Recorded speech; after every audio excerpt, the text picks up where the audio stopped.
Hello, everybody, and welcome back to the Alien versus Predator Galaxy podcast, the original, the OG Alien and Predator podcast. This is Aaron Percival, aka Corporal Hicks, and joining me is usual partner in crime or fellow Thinking squad colonial mate. marines. Only a Yeah, few all right. weeks left. Hey, Adam Zeller, aka RidgeTop. Greg, also known as Still Collating. Hunter, TheXenoPlays. and we are here today for a special anniversary episode of one of these films that we have a minor, tiny, little bit of interest in, small appreciation for, and it's a big one. Well, actually, it's nearly Adam's age. Jesus Christ! True. Yeah.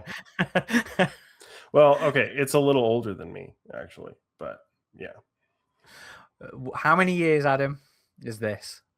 This will be 40. This year is the big 40 anniversary for Aliens, the sequel to 1979's Alien. I was born in 87, so Predator is my year, but Aliens is certainly one of the biggest movies for me personally out of all the franchises. So it feels nice to be on the eve of a big anniversary celebration for it. We've seen a little bit that there's like a new logo branding that was flying around Alien Day. And, the anniversary is July, so coming up here fairly quickly. Indeed. Be here in no time. As of recording, we know there is going to be a reunion anniversary panel at San Diego Comic-Con. We got anybody fancy going to cover that? And That would be your Wayland Utani executive, to record all data and all information from this event. So Hunter will be at this event at San Diego Comic-Con. So we can't wait to see what the cast and all the peeps there have to say about the movie 40 years later. Yeah, I need a little break from Comic-Con myself, but thankfully we have Mr. Hunter as our expedition guy going down there and seeing maybe beyond the panel. There will be other things. There's usually a few Alien or Predator things floating around Comic-Con. So I do agree with No Style Dutch in the comments, though. Kind of bummed they aren't doing the short film competition like they did for Alien. I know. Yeah, that was such a cool concept. The Tongal shorts for Alien, and I would have loved to have seen an Aliens version of that. Given how many Aliens themed fan films we've seen, so it was something that could have been done, but things are a little different now. So they certainly are, but we don't know what else is planned as of recording. Hopefully, with them having the logo, there will be something.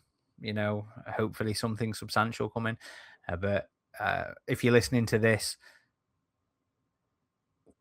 is SDCC before the anniversary or after? I think it's a little after. I think it's end of July. Right? July SCC is July 22nd to July 25th.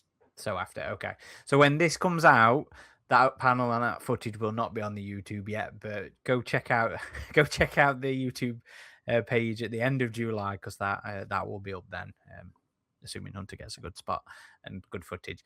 But we'll have something. I will get a good spot. If last year's anything to go by, Hunter can get the good spot. Good. Well, 5 years ago, Adam and I did a 35th anniversary episode talking about our history and our opinions and our experiences with Aliens specifically. We have two newer faces below us now who did not get to share those stories with us. So before we, I didn't want to redo an episode that we've already done. I didn't want to just go over the same stuff again. So this year, this anniversary, we're going to be talking about the legacy of Aliens, the way it impacted the franchise going forwards, the way it impacted some cinema going forwards, even reality going forwards.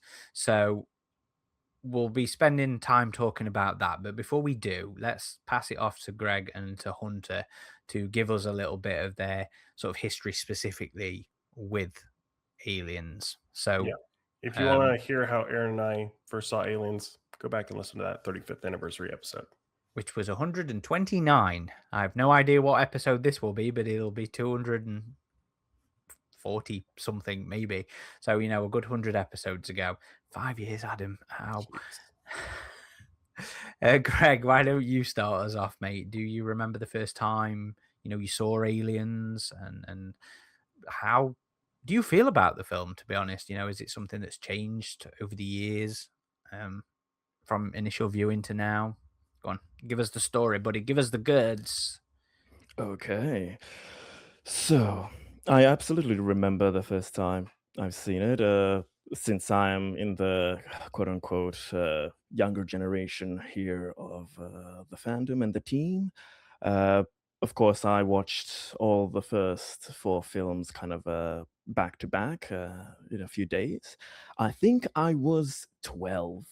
I remember I was always seeing Alien here and there, like on the television, or or seeing bits and pieces, of artwork, DVD covers, but you never really knew what was that thing. It just kind of catches your eye. Like there's I've never seen quote unquote monster that looks like that, and I remember very vividly the first time I kind of made the decision I'm gonna watch these things. I was in like the equivalent of like a Walmart, a big warehouse type of store, and there was an aisle for like bargain DVD things, and fiddling through that, I came across these DVDs, these covers. I think the first I saw was. That popped into my eye was the cover for Alien 3, but you just see this creature that's uh, shiny and elegant and curled up in such a unique way. And I asked my parents, "What is this?" And my dad was just like, "Oh, okay. If you're interested, we're gonna show you, but it can be scary, etc." I was like, "Okay," and then we found it airing on the television one night, and recorded, and I watched them later. I went in the chronological order. I remember the first time really liking Alien, though as a kid it was kind of slow paced. I might even dare say a bit boring at the start, and because I wasn't used to such pace in films. But then Sacrilege. yes, but of course that opinion changed. But when Aliens came, uh, I was fascinated right at the start. It was still slow paced. It had quite a long quite a long burn there, but it captured me a lot more vividly, and that's when I kind of realized that uh, this is an interesting franchise I'd like to watch. I remember seeing that, and I was completely dumbfounded how different the second film was to the first, yet how it perfectly fit in. How it complemented a universe so well that it kind of sparked this rabid curiosity in me. What else can this franchise offer? And then it just spiraled into finding all of the expanded media bits. But even though I was fascinated at the start with Aliens, it kind of showed me that yes, this is a franchise where there are so many more stories available. And honestly, the first time I watched it, I I felt the tension and fear. The action was great. The sequences were memorable. The characters were so likable right off the bat. Nothing unexpected there. But something that has stuck with me from that first viewing, and even to this day, that I think is a bit underrated with how most people remember the films, is how Aliens is not just action. It's action horror in maybe one of the best combinations I've ever seen. The action is great, but there's only a few sequences that are done perfectly. But the tension that's built out throughout the whole film is a masterpiece that I would really love to discuss later on. So my opinion of the film has only grown in a sense. Of course, there are some aspects that weren't perfect with some little blemishes in the cinematography, which were then kind of fixed in fan edits and stuff like that. But it still holds up so well to this day. Uh, I just I remember it so fondly, and it's for me it's my favorite film in the franchise. I have a kind of weird hierarchy. They are also like close, similar to Aaron, but like uh, it nudges out to me Aliens, and now especially then Alien 3 and then Alien, like very close by all three. But that's kind of the hierarchy that I have when it comes to my favorite films in the franchise for now. So Greg has a definitive list there. I did not know that was possible. But Yes, I do. go on, Hunter. How about yourself? What's your Aliens journey? Sure. So I don't remember the very first time I watched Aliens plain enough. I just remember the period of time watching it over and over. Um, some of the viewers know from the Concrete Jungle retrospective, my dad, at a young age, my dad didn't quite know what to give me to watch for some reason. So, as a young kid, I think around 6 to 9 years old, I was watching Terminator, The Thing, Jaws, Aliens. So he brought me up on that era of science fiction films. So I was not experiencing regular films that most kids would be watching at the age. But what I remember so vividly is I just remember there used to be an old a video rental store locally called Hollywood Video where I live, and I just remember that black and green special edition case, and next to it being the VHS as well, the blue and the black, and I just remember the colors being so enticing because next to that was of course the case with the egg and the green strikes through it. So as a young kid, it made me think like my father was terrified of Alien when he first saw it, and I just thought, what is this movie that scares my dad? And what is its predecessor?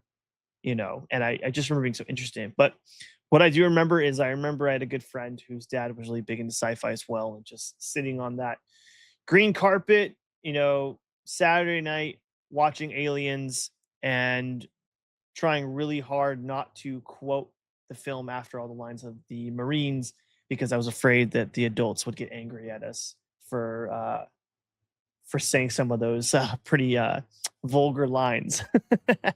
But so I don't really remember a specific time when I watched the movie. I just remember the era of the movie. But yes, this one right here. Yes, I remember that cover so vividly as a kid.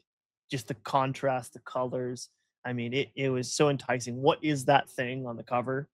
Um, but how do I feel about the movie? And I was just talking to Aaron about this before we went live. And it's a really difficult question because, on one hand, it's really easy to answer. But on the other hand, it's not because we all have such a different emotional um, path with aliens. It's all affected us in a similar way, but also in such a different way. And I think the movie now, 40 years later, still it holds the test of time. And for me, it's a movie that no matter what portion is playing, if it's on TV, I will stop whatever I'm doing and I will watch it. Regardless of me being an Alien fan, it's just so damn good with everything about it. So it's now all these years later, I feel so. It makes me feel so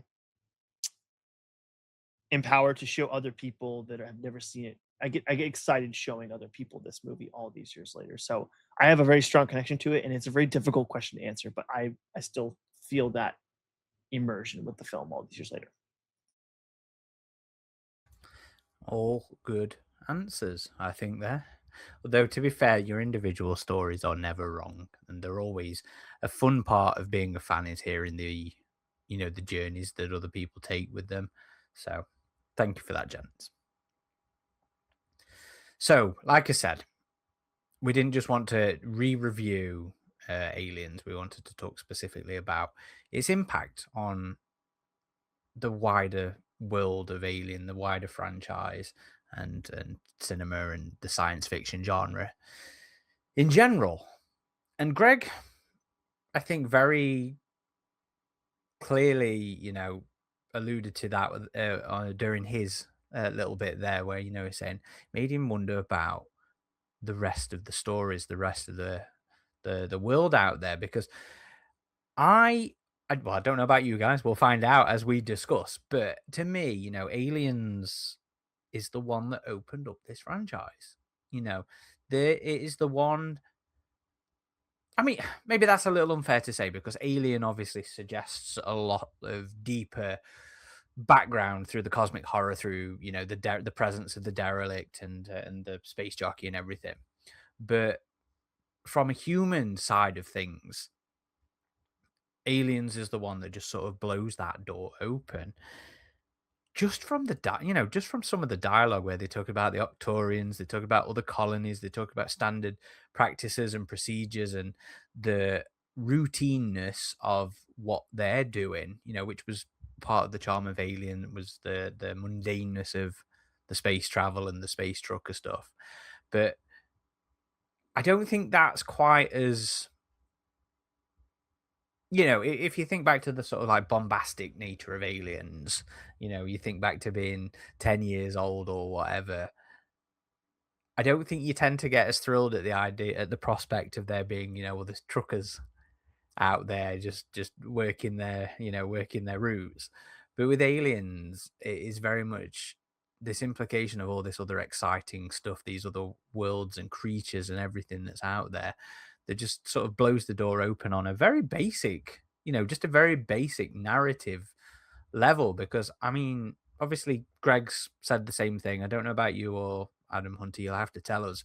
But at what point was it where you were like, I need to find more stories here? I need to go and dive into what is clearly a big, wider world.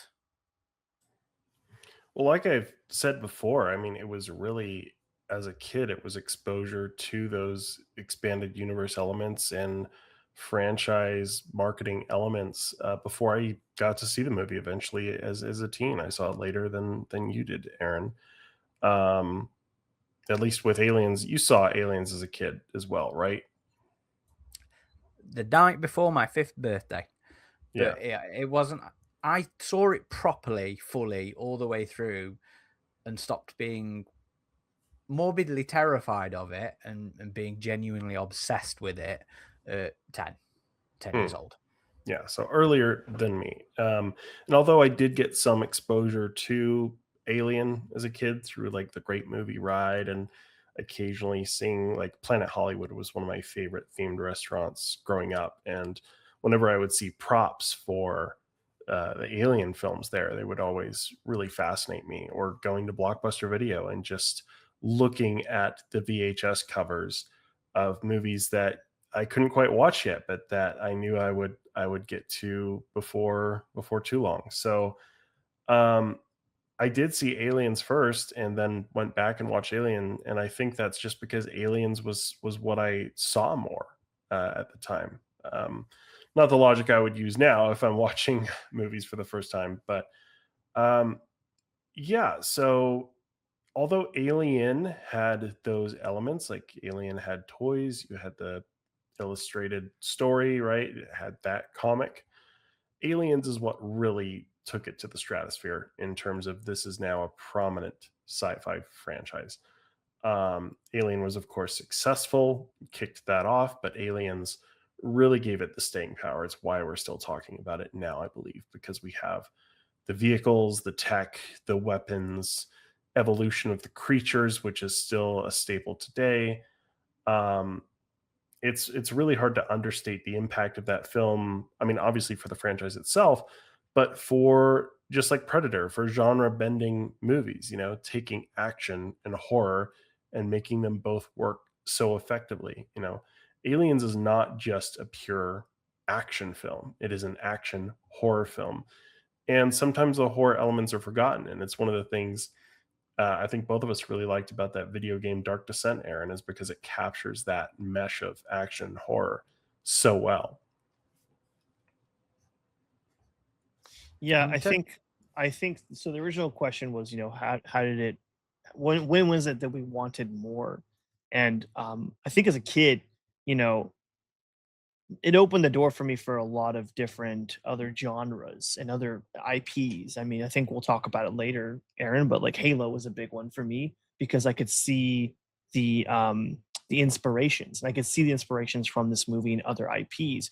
But as I got older, and I've discussed this before, isolation came around in my teens, and what is really ignited my love for Alien again. And once that spark was made, I was just searching for more after revisiting Aliens. And the comics were a big one for me. The comics were the gate just felt opened, and like, here's more for you to indulge in this world, because the comics just, each individual story brought more texture, more tactile functions to different portions of Aliens that we love. You know, the power loaders, the guns, the some of even the corporate espionage that the film brought. I mean, it's a big part right here. If anyone can see this, it's a big part of what carried the legacy of Aliens. And for me, it was the comics. Primarily because there was different interpretations, and obviously if you were a younger kid who wanted more after Aliens, and Alien 3 didn't give that to you necessarily, the comics did so before that film. And I felt when I was younger, it was, the pathway that I just jumped straight into. And of course, I've come to love Alien 3 as the years have gone on by. But when I was younger, that was my entryway into going forward into, the United Americas, Weyland-Yutani, just everything. The door swung open because of that form, and then of course the games and such. So, and to fully answer that question too, like for me, I think it would, if I had to put it on one thing, it would probably be the Kenner toys. Getting those as a kid was really impactful, because that really asked the question to me, well, what the hell are these, like, the coolest creatures, monsters I've ever seen here? And I had to know more. And beyond just the aliens themselves, like the space marines, their vehicles, their weapons, and everything like that. And then when I finally saw the movie, it was just incredible to me. And that's when I definitely needed more through the games, through the comics as well. So yeah, Aliens was a huge part of what got me into, Aliens, Predator, AvP, like all of it. A lot of it is due to Aliens and how impactful it was for me when I was young.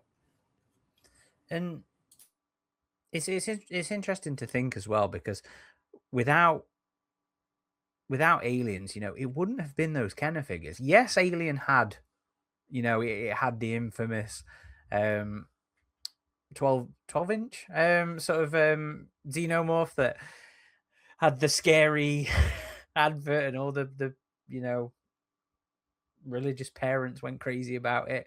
But it was just one thing, and there may have been some other little silly child aimed things, like a board game, or there was like a shooty target practice thing. Was there even a blow up like punch bag thing or something, if I remember rightly? Yeah, I'm getting nods. Yeah, I think there was some wild merchandise for the first film, but I think the 80s were just an interesting time in America. And even though I would say the Aliens figures did they start in the late 80s? I think they started in the early 90s, I think actually. it was I early think 90s. I think Yeah. it was a few years after the film, but I don't know. The 80s kind of spill into the 90s a little bit, whatever. So definitely a time of excess in franchising. They had seen things like Star Wars toys just explode, and they probably wanted to replicate that to an extent. Yeah, but the Star Wars thing was the 70s, though, wasn't it? It was Kenner exploded from the OG film, correct? Yeah, but they had just kept it going and kept expanding it. It was a template that had been successful for a long time at that point, and I think that's when, like late 80s, early 90s, is when you started to see, I mean, even other famous toy lines like Transformers, Masters of the Universe, like really take off, and it was just like volume rather than a few specific things they were trying to sell. They were trying to sell a whole bunch of different things, and it's something we really saw with the Aliens kind of line, I think. And that's not to say that everything was silly, though. Not every media tie-in, not every merchandising tie-in was daft. Yes, I mean, the DNA reflex thing always is a little wild when you think about it. There's a reason I say don't go full Kenner, but when you think about the efforts that Kenner actually put into those models, for the most part, they're all quite good and serious takes on the concepts. Obviously you have your sort of deviations from that, like the silly queen facehugger thing, but a lot of it was it wasn't fluff. It wasn't throwaway pieces of plastic. They were genuinely good things that, for a lot of fans, myself included, Adam, you as well. I'm going to guess it was more McFarlane's for Greg and Hunter when it comes to the. Oh no, Hunter's giving me a. I mean, those were big for us too, Aaron, because that was like our edgy teen years, was the McFarlane stuff, because that was like the first realistic, more meaning realistic. Granted, at the time they're still quite limited with articulation and everything, but Movie Maniacs was like the edgy kind of hot topic. Movie Maniacs 5 was when they first introduced the. Do you remember the Big Chap and Jungle Hunter diorama set? The 2 set, and I guess it did well enough that Movie Maniacs 6, the whole line was just Alien and Predator. But no alien or aliens in that line, if you remember. It was the Runner, it was the Resurrection Alien, it was City Hunter. Yeah, they would do an Aliens Warrior later because they would keep making eventually figures. Yeah.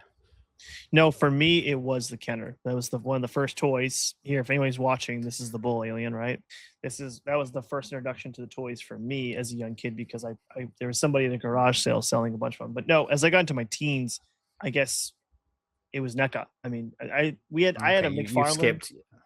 I had a McFarlane as a kid. It was from the AvP film, and it was the alien on top of the pillar with the Predator stabbed through. But that never made a huge impact on me. That was my really first introduction. NECA was when I started to fall in love with the figure side of things.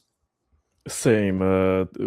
With my experience, it was NECA Series 2 with the Big Chap, Blue Warrior, and that Tribute Marine. That's the first time I actually got like the physical figures in hand. But again, with my introduction to the franchise, I was introduced to Kenner, but through the wonderful medium of the internet. So basically, after I've gotten to know these first 4 films and wanted to deep dive into what is there more to see, seeing there's so much. The comics were a huge influence. The games, I wasn't even aware of like all the different types of games that were available and what was I actually seeing there on screen. But I used to frequent on like wikis, Xeno wikis, like literally Wikipedia about all Xenomorph variations, and later then Xenopedia as well. But it was basically seeing, okay, there are these interesting aliens. What is there else to see? And then you see all these, what we now know as the Kenner variants. And as a kid that's barely going into his teens, seeing all of this variation, I was just dumbfounded and so intrigued. I'm generally enchanted by this franchise regarding to the alien itself in particular. So seeing is how much that was kind of explored with little lore bits that were from those little mini comics. It was just so fascinating. And for my kind of experience, since I had like a period of being like sicker a few months and wasn't able to kind of go to school for a little period until I got better, like the Alien franchise and then the expanded media, that was like all I had to do and consume, and it just entrenched in my mind, and it all kind of fit so well when you're not aware, like as an adult, that some the tone of some products are a bit maybe not appropriate for the film. But as a kid, as a young teen, just seeing, okay, we have the comics, we have these Kenner figures, we have card games, and beautiful art that you can see. It's just something that you know that you have more versions of the story play out, that there's more to find out what can happen along the way. So opening up the franchise with Aliens, just showed you, yes, you can have the survival horror and you can have the action horror, and who knows what else you can have, what other settings. Well, as a kid, Marines, yes, see all those variations, how those fights play out, but also other survival situations, other colonies, other corporations. It just completely opens the door in all of the dynamics of such a vivid world. And the Marines is a good place to talk about wider influence everywhere as well, because it was the comics. The comics span off of the Marines, and one of the wonderful thing about the comics was they took it seriously. Mark Verheiden, Dark Horse, and Mark Nelson, they took it seriously. This was a time when media tie-ins were not particularly well looked upon, but that was what they went from. They didn't go from Alien. They went from Aliens, and they built off the Marines. They built off Hicks and Newt, of course. And a lot of the EU tends to, for good or bad, which is something we should talk about as we go through. But a lot of the EU really does focus on the Marines, which is something the films have forgot. But the EU certainly hasn't. But that influence goes so much wider than just Alien. No Style Dutch says in the comments, Space Marines may have technically Starship Troopers may have technically started Space Marines inspiring Cameron, but Aliens made them a cultural phenomenon. And that's a very fair point, because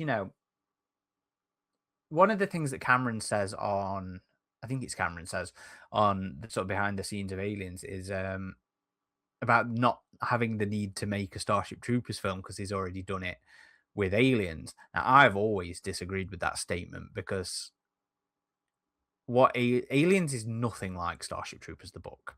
There is nothing in there, narratively speaking, that is a lot like the book. But it's the depiction of these Marines, these drafted kind of, because Aliens went for this sort of Vietnam approach to these not strictly professional in their attitude, behaving Marines. But that was kind of like the thing with Starship Troopers as well, is they weren't drafted so much as it was the only way you got rights in that civilization. And I don't want to particularly go into Starship Troopers too much, but yes, Starship Troopers was the book that really sort of brought in the militarized science fiction sort of genre, but Aliens put them on the screen. They put a depiction and an approach of them on the screen, and that just filtered out to so much different things. It's not just films, but you think about like games. Let's talk Warhammer, Space Marines, and that was very early on as well with I'm not going to pretend to be an expert on Warhammer. I never allowed myself to get sucked into that money pit. But Space Hulk, that was a sort of contained board Yes. game that came out in like not long after Alien, if I remember rightly. It would have been really late 80s, very early 90s. But that is so obviously the Space Marine. Is so obviously the Colonial Marines, and that sort of all the bits carry on into Warhammer as well, because there's the Tyranids are obviously aliens in some fashion or another. But then it just goes everywhere. Halo, like we said, Hunter. Imagine Halo. Imagine the UNSC without aliens influencing that. I can't. I genuinely can't imagine a world where that isn't influencing sci-fi, military sci-fi as a genre and as an aesthetic. Nowadays, it's just I can't picture it. And that's not just it's not just the appearance. It's not just like the armor or the attitude, but it's the characterization. Like Sergeant Johnson is so obviously a pwn. It's incredible, and the tendrils go so far. Even something like StarCraft, yeah, and it Oh goes yeah, how could beyond I forget just StarCraft? yeah. It goes into the vibes. You can feel the vibes of Alien and many different sci-fi things that we love. That we'll talk about on our Genetic Memory podcast. Check that one out. But yeah, it's certainly an influence that continues to be felt. I feel like even Rebellion's upcoming game, Alien Deathstorm, that looks totally Aliens inspired, right? Like, and Absolutely. I don't think people would call that a ripoff. I think people would say Aliens has just had that much of an impact and an influence that you have many stories that end up feeling like they have similar veins to that original film. It's kind of almost impossible to see any contemporary or future science fiction entry or franchise that does a sci-fi military to not have an influence of to some extent from aliens. It's just so ingrained in pop culture at this point to uh for better or worse, because sometimes kind of the essence and the particular little details are forgot and caricatured and not in intentional ways. So yeah, sometimes you get this focus on elite soldiers, elite space marines in that sense with like Warhammer 40k or StarCraft, etc. When the infantry side is actually kind of more true to what aliens portrayed there. But it's so interesting how the influence is overwhelming, but it has evolved past the original kind of a depiction of it. And a good example of that, I think, is Avatar in the depiction of the military force in that. Although sometimes I think it feels more Halo expanded than it does Aliens expanded, but you kind of pull it back to that original influence anyway. I mean, that command center in Avatar looks straight out of Hadley's Hope. Yeah. Which, I mean, that's kind of fair because it's Cameron aping on himself, but it is a nice, well, maybe aping on it himself is a poor way to put it, but it's an expansion of those science fiction militaristic aesthetics that he likes. So if he's revisiting that genre, then yes, I can totally understand him wanting to continue this sort of Sid Median and Ron Cobb sort of vibe. And it's nice to see it continue in a homage way, because it's not repeating Aliens, it's building on it, it's expanding on it, and it's something new that traces its lineage back to the film. And I think even significant, cultural icon films like Star Wars, like Aliens, they take influences from things that came before them as well. I mean, America was still feeling the fallout of the Vietnam War. You had many war movies at the time, and Cameron has explained that that conflict was inspiration for him for the film. You have all these confident Marines going into this situation completely in over their heads, like actually happened in that conflict and was depicted in many war films at the time. But beyond just that, I mean, yes, you can have those influences. I mean, Star Wars has, past conflict influences, but they don't feel too closely tied to that either. It is a fantastical, but still grounded and realistic future sci-fi setting. There was one thing Ian Nathan, who did the Aliens Expanded film, talked about that I thought was interesting. Is just that Aliens really feels relatable in a human sense. There's aspects of that movie, just like Ripley dealing with the PTSD of the first film, Absolutely. and then having to just walk towards those doors and decide like she's gonna go back, she's gonna take this on.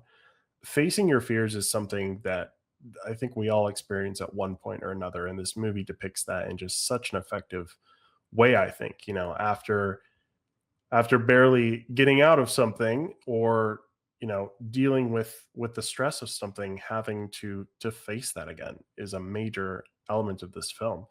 And yeah, you have the aspect of her relationship with Newt, but before the special edition, this was the core of the story, right? Was her facing her fears and returning to this thing that had been tormenting her. Yeah, I think you bring up a good point. We've all touched on it, but it's the timing. It's the timing of Aliens, post Star Wars 1977, but we're right before the era of 90s camp.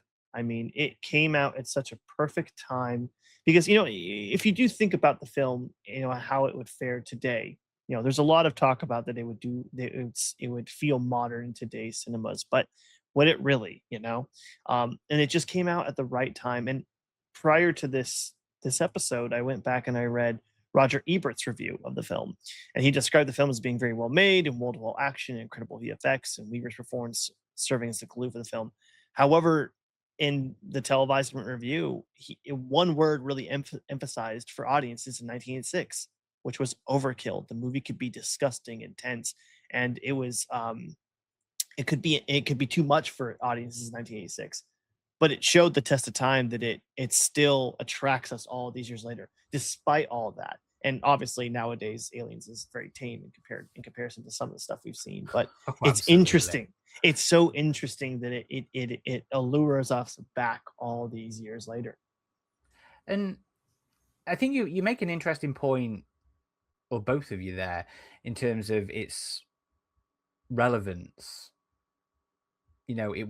America was still reeling from Vietnam, but it's not like humanity has stopped going to war with each other and faced similar sort of conflicts. So even in a sort of post-Iraq sort of landscape, I think those Marines are probably still hit in the same way in terms of you know these forces going in thinking they're going in for a quick and easy fight, and it not quite turning out that way. So there's very much core relevance still to the modern times. And it's funny because you can also think about that in terms of the hardware. One of the very famous things from Aliens was Cameron copyrighting the steady arm, the Steadicam rig Steadicam. for the smart gun. And that's still stuff they're playing with now. It's not a thing. It's not like a common issue thing, but the They're military testing that. Yeah. so 2015 they started developing this system called the third arm. The colloquial version of it's the third arm. I can't remember the full name of it, but it was just this this mounted arm that came out and was supposed to hold the weapon. Now the third arm wasn't the same intent as the as the smart gun thing, where it was supposed to be like it laser locked in on the target, ignoring all the recoil and all the stuff. This third arm rig that they've been experimenting with is more about taking the weight off the infantry. It's about this appendage holding the weight and a bit of the recoil. There is a separate system, really interesting kind of system that was called ACE. The acronym's ACE. I can't remember what that fully means either, but that was part of like an Iron Man concept that the American military was playing with, and it sort of got pulled out of this Iron Man concept and put into this ACES thing. And it's this really interesting idea that is more about stabilizing, where it's mounted on the bottom of your rail on the rifle, and it's what you hold it with your left hand, your stabilizing hand. And this, you sort of set it to look at its target, and this little potato accessory is the thing that sort of adjusts the position and the height of the rifle to keep it on target. So yes, Cameron patented it and thought it was going to be something, but 40 years later, reality still hasn't quite caught up to it, but it is still fucking trying. Well, it's interesting you say that, because Steadicams, the device that they use for the smart gun, now in today's world, they used to be like this, and now with our modern systems, they go like this, vertical. Explain they for the audio listeners, Hunter. So basically, right, you had the Steadicam back in the 80s was horizontal, meaning camera was on top horizontally. And now with today's modern technology with gimbals, the Steadicams go vertical, like you be pointing a smart gun. So it's interesting that the technology evolved based off the functionality of Aliens. And I just remember, while we're on the subject of hardware, William Hope and Michael Bean just had a podcast recently where they discussed Aliens and their interaction. And Cameron was doing things on Aliens that hadn't been done on a technical level ever before, on the set. He was walking around. If you look at any modern movie set, everyone's got a portable monitor. They're walking around and they're watching what's going on the camera. Cameron was doing that in the 80s when that technology was still so new.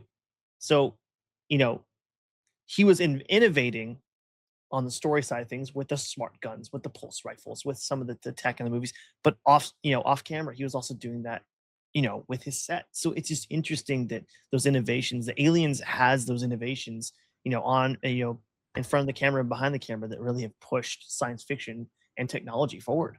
And it seems like that's one of the things Cameron loves the most is to be a pioneer, whether it's with filmmaking or going down Deep sea an ocean diving. trench. Yeah. He likes to push new boundaries and explore new areas. Like he did that with his subsequent films, The Abyss. No one had tried to make a movie like that with so much underwater filming.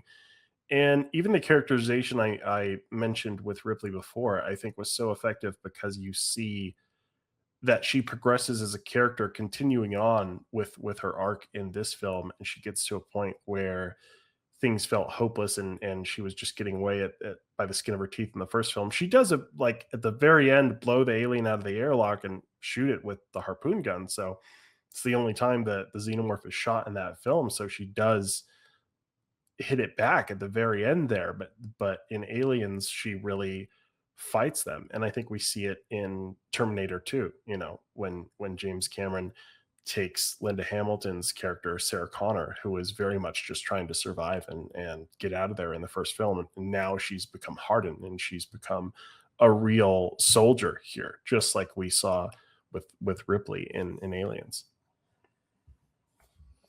And that's an interesting thing to bring up as well, the PTSD stuff, because I think that's somewhere that the expanded universe has fumbled.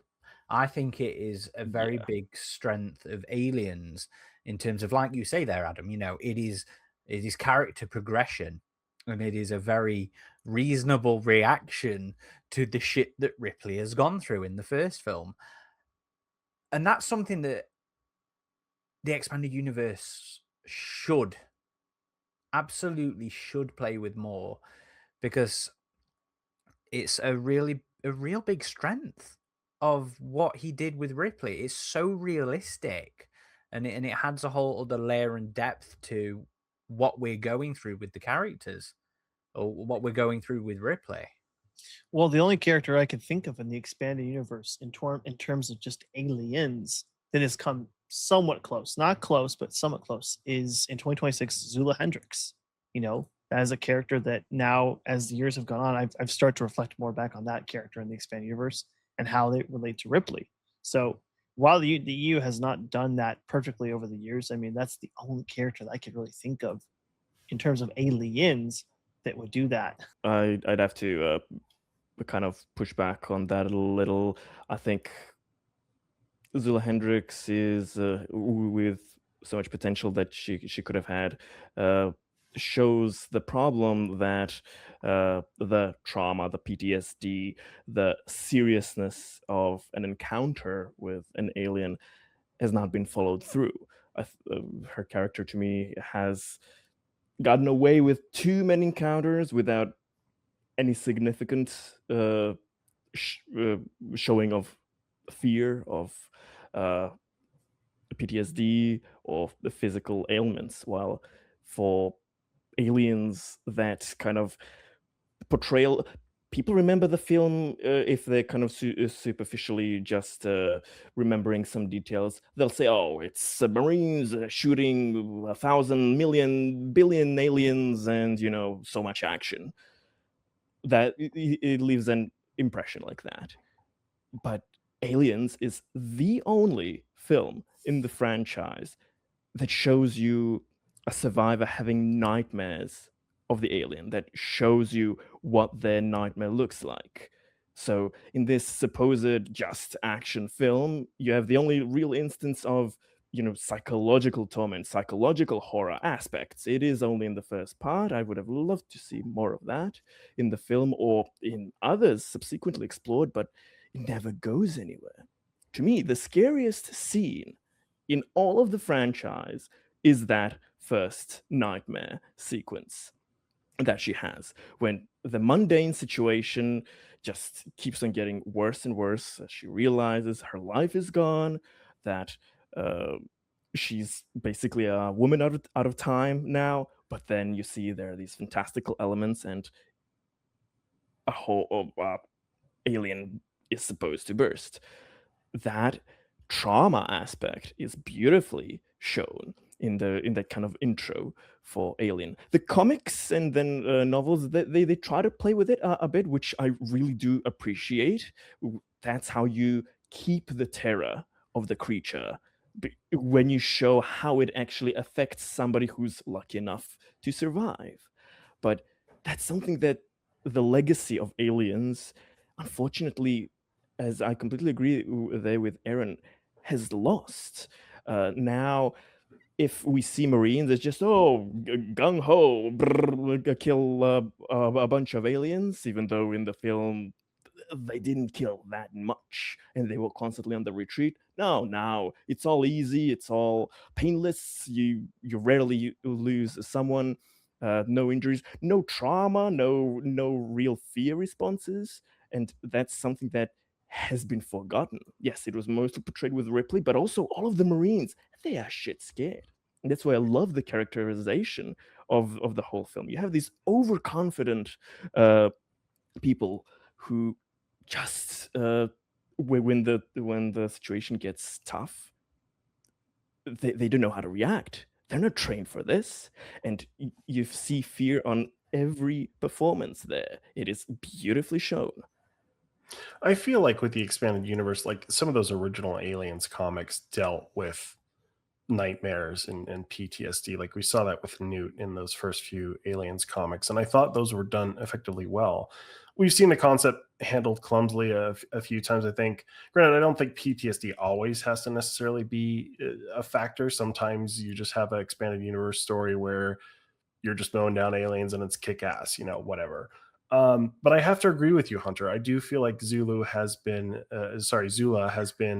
an important character in that aliens vein. I mean, not everyone is going to have the same level of PTSD towards the creature itself, but she has a deeply personal struggle, I feel, just with chronic pain, something that a lot of people can relate to, something that eventually she overcomes. But not only that, like training to be a Marine, but becoming disabled after her first deployment, but still maintaining, even after that sense of failure, her identity as a Marine and continuing to push forward and fight with that. I think that falls along the same line as Ripley, even if she's maybe not as psychologically tormented as Ripley is with the xenomorph itself, and she's more up for fighting those.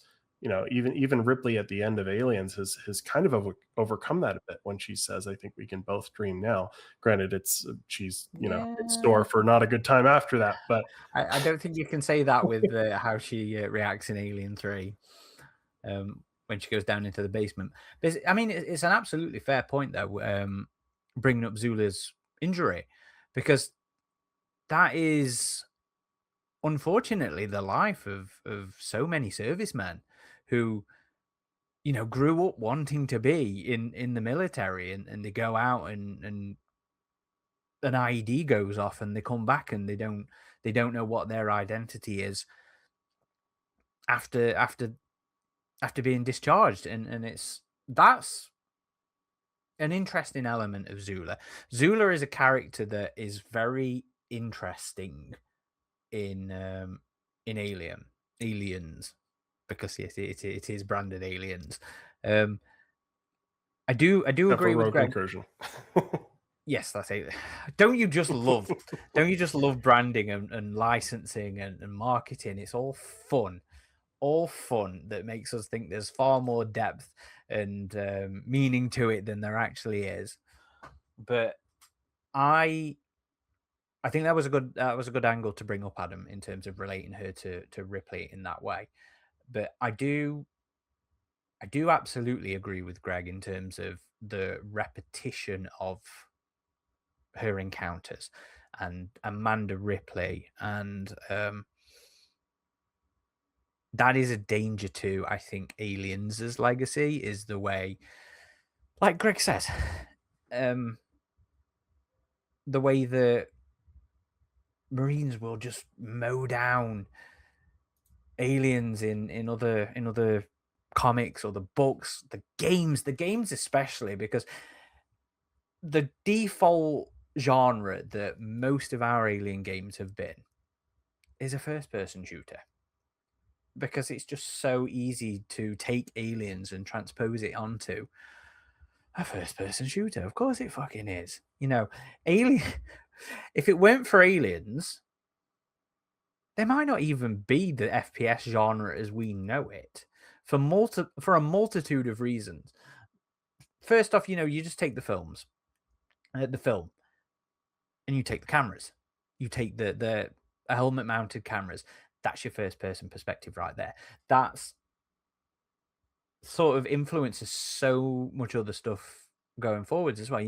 We have this whole genre of film based around this idea of found footage. I'm a sucker for it. It's a shit genre, but I'm a sucker for it. There's been a few good ones. There certainly has. I still stand by the OG Blair Witch, but in general, it's a shit genre. Let's not beat around the bush here. And to some extent, Alien certainly had it.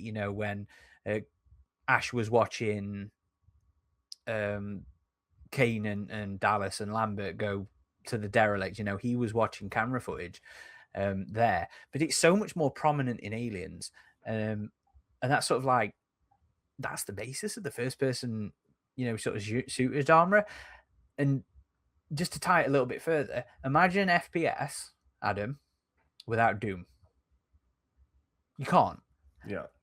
Now, Doom, so the story goes, was John Romero wanting to do an Aliens game.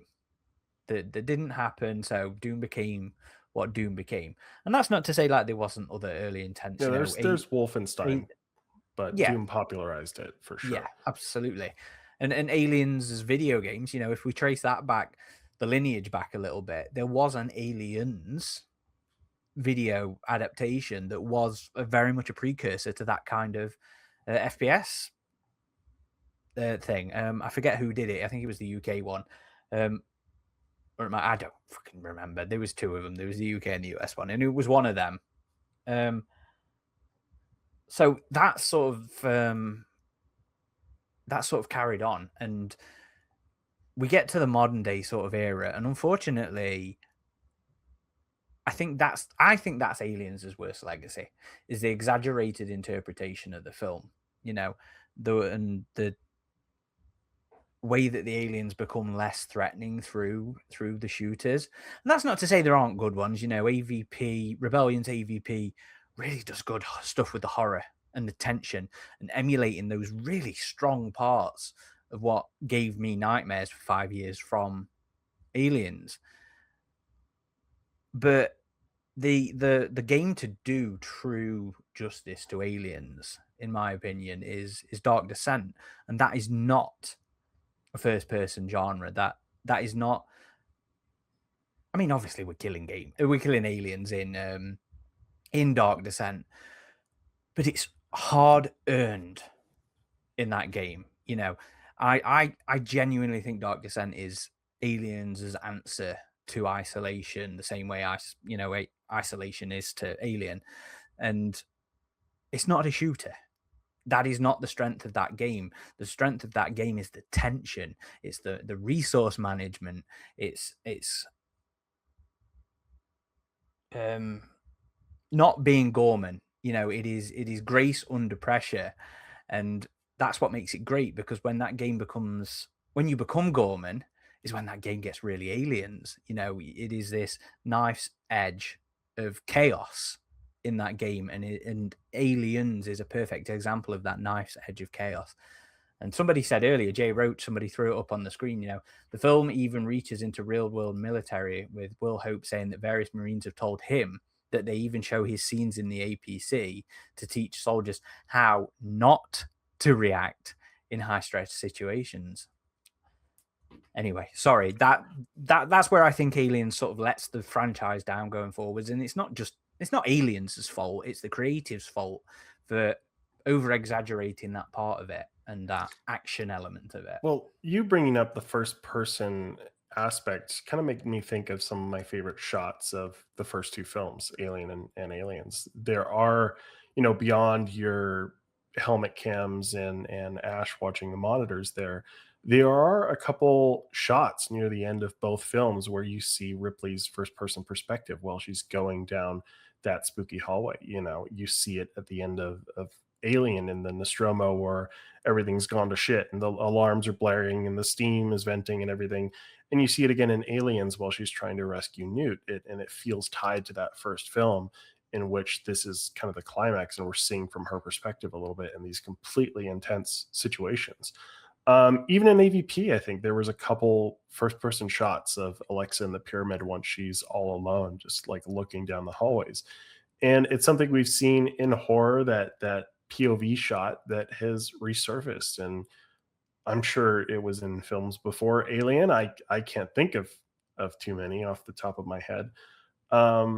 But yeah, I mean, it's certainly an aspect that you can think about as being influential. And Isolation, right? You have the whole game in that perspective, and it was originally in third person. I think it's way more effective, that game being in first person, for that very aspect. One comment about Isolation, sorry, Hunter, there for interrupting you, is that even though Isolation, an incredible game that is an incredible piece of legacy to Alien, and how faithfully it recaptures the essence of not just that film but the franchise itself, people can also understand how popular Aliens is and how strong its legacy is, that Isolation has multiple elements of Aliens still. Not, of course, just the usage of Amanda Ripley, of course, but through like the little logs and little details,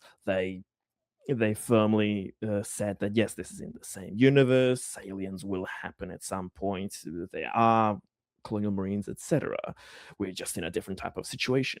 But imagine that a film is so influential that even though the Isolation was basically kind of the opposite game to show, we don't always need to just do shooters, we can do survival horror in gaming, but we still respect that film because there are a lot of fans that wanted to be the true Alien 2 and retcon everything, etc. So even having such a pinnacle of a game acknowledge the franchise and the film in a sense, and what we know with the developers, that there was a queen on board, etc., is something that speaks to the legacy that it is an integral part of this universe, whether people like it or not. Yeah, I think the aspect we're all talking about here that I think it's prevalent to talk about is the theme of evolution. Whether that be on the technological side of the film, whether that be on the video games, the characters. Aliens took the next step in evolution and went there. And one of the biggest proprietors of that is the Queen. It is a staple to how other films and other franchises have tackled going forward. What can we do to make a bigger, nastier creature to raise the stakes and push the bar of science fiction? This is when it doesn't have to be even a bigger, badder creature.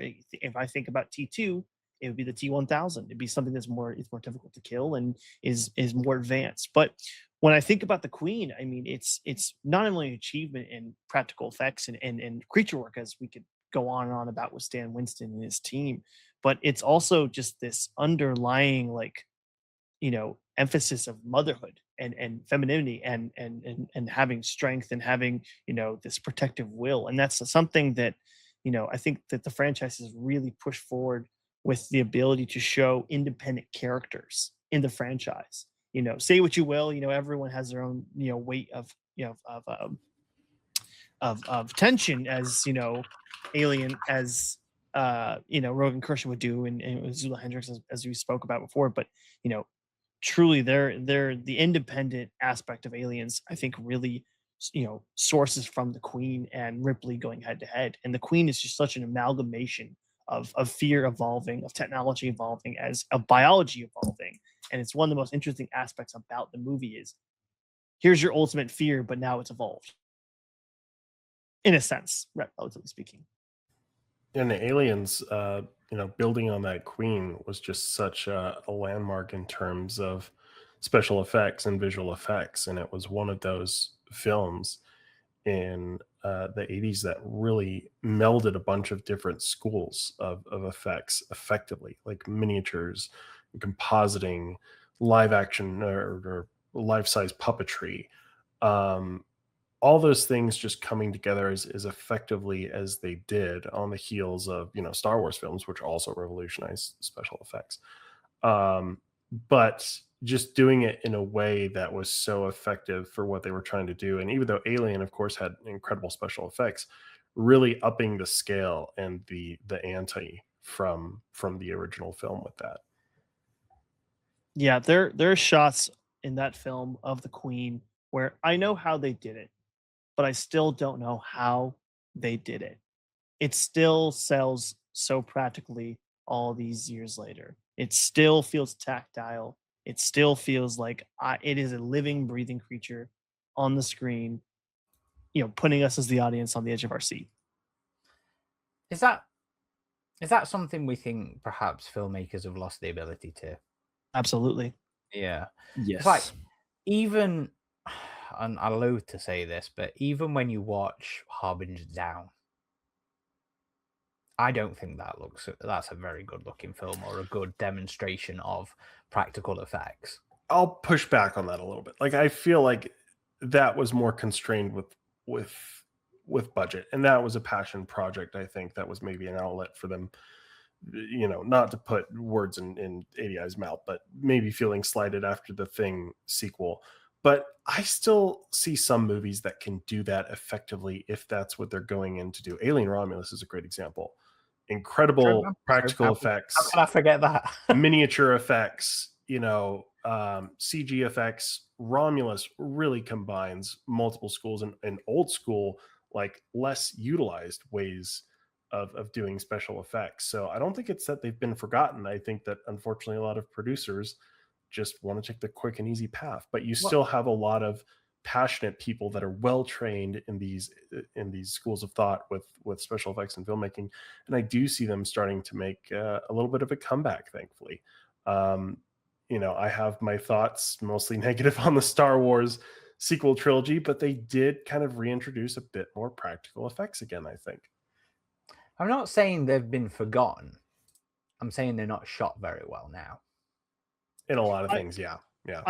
I would say I'd push back on that just a little bit and maybe open the door here. I don't necessarily think that films are not shot well. I think that the utilization of tools has changed so vastly, like you had mentioned, Adam, with budgetary reasons. I think filmmakers nowadays that still use these practical effects, practical sets, practical effects, are the type of filmmakers that, one, have the budget, like Christopher Nolan, Steven Spielberg, or Martin Scorsese. The list can go on. James Cameron, that have the ability to do that. And it's much harder. It's much harder for a younger filmmaker or a more independent filmmaker to have access to do it. But when they are independent and it does succeed, it succeeds very well. And when I think of that, I think of this new movie that's in theaters right now called I Love Boosters, which Gillis actually worked on, which has tons of practical in-camera effects that work really, really well. So I think it's a double-edged sword, right? If you're a young filmmaker working on a studio project, it's harder to get the push to use practical sets, real sets. It's much more tricky because this option on the green screen or on an LED screen makes more sense on paper financially.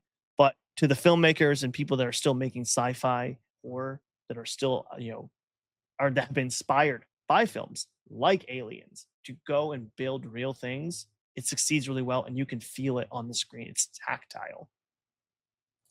Yeah, regarding the usage of well, not just even practical effects, but I'm a big proponent of CGI when CGI is done well. Which, as said, Romulus has some incredible CGI shots. Not only just expected ones, but there are multiple scenes of the alien scorched that you think are practical shots, but no, they are completely, utterly just CGI interpretations of the creature. Not even a practical example there for them to go over and enhance. Just completely CGI, but they look practical.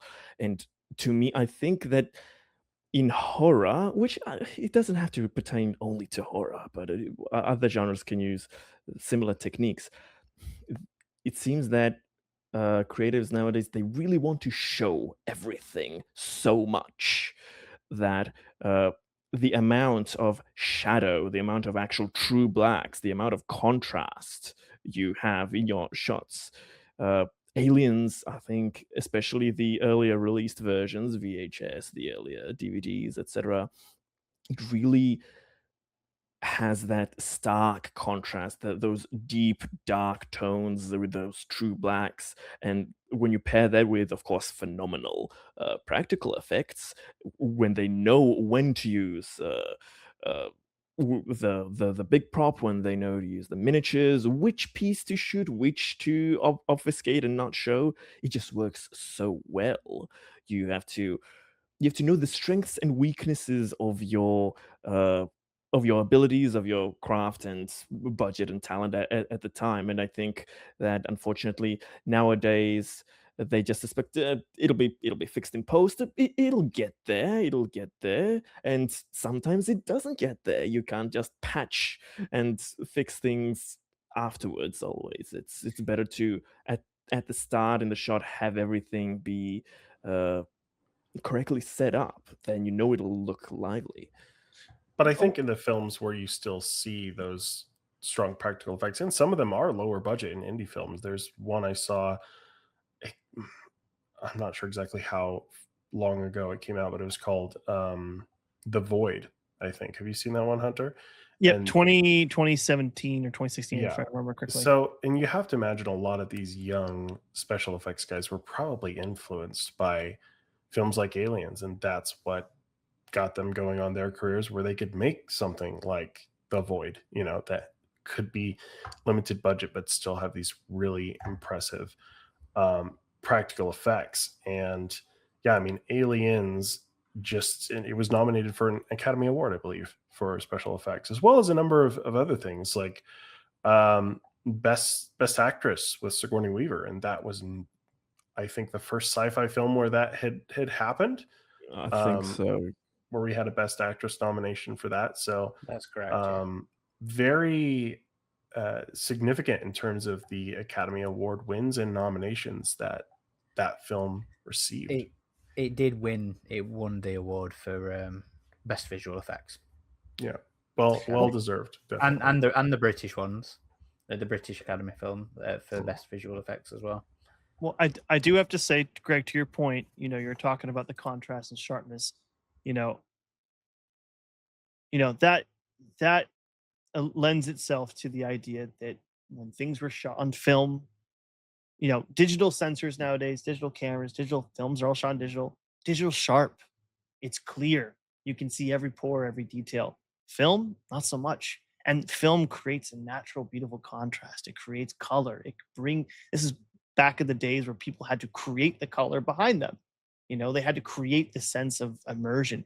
And Cameron has that staple about him where everything's very blue, right? That's his kind of his trademark in a sense.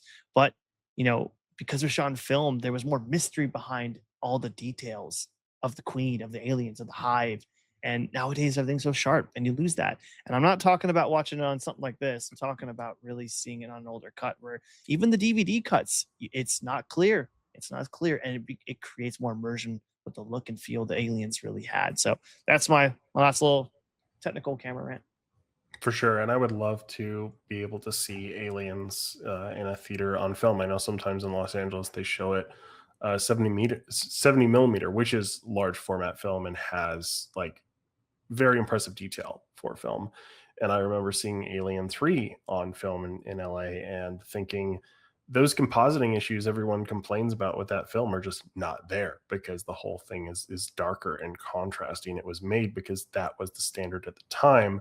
That's how it would be viewed in a theater. Granted, a lot of those things can be corrected now, and I'm all for film restorations. And personally, I like the 4K release of Aliens. I know people rag on that one, but I thought it was pretty well done. Please send your hate mail to RidgeTop at avpgalaxy.net for that outrageous comment. Oh, it was not that bad. It's pretty bad. This feels like a double-edged sword to me, because as somebody who appreciates the technical effort and artistry that has gone into those sets and those creatures and those props and all that kind of stuff, I like to see the detail. I like to be able to zoom in and it not be a blurry fucking image. So, I mean, I get the point, because it is very much valid. You know, that sort of unclarity adds to atmosphere and tension and all that kind of stuff. So it's one of those things, isn't it, where you can't quite win, or personally from my perspective, you can't quite win, because both answers have some correctness to them. And I'm sure many sci-fi nerds out there will feel the same about that. But this all started with you talking about the Queen and Ripley and Hunter, and I think that's another interesting thing that Aliens has affected the entire franchise on. You know, it's easy to think of obviously Alien, Ripley survives. She, you know, that's the big surprise, is the girl makes it to the end of the film. She's the hero. But Aliens is where she becomes the hero. And, you know, that has become a staple of the franchise. You know, Machiko, Alexa, all throughout Zula, like we've been talking about here, you know, all throughout the expanded universe and the films, you know, that is now an Alien staple thing. Is that good? Is that bad? Is that now predictable? You know, Adam will always go on about wanting a bloke just to spice things up, whereas I'm more like, just give me an all-female cast, just so I don't know which one's going to survive to the end, please. But that is, you know, that is a really significant element, I think, of the way Alien characters are planned and written and the casted now. That, yes, you could argue it comes back to Alien, but really I think it's Aliens that sort of solidifies that. Another thing I think Aliens helped establish was kind of a stereotype of the first sequel knocking it out of the park before ultimately being disappointed by the third film, right? Like we've seen this with a number of franchises, like Terminator, like Spider-Man, X-Men more recently.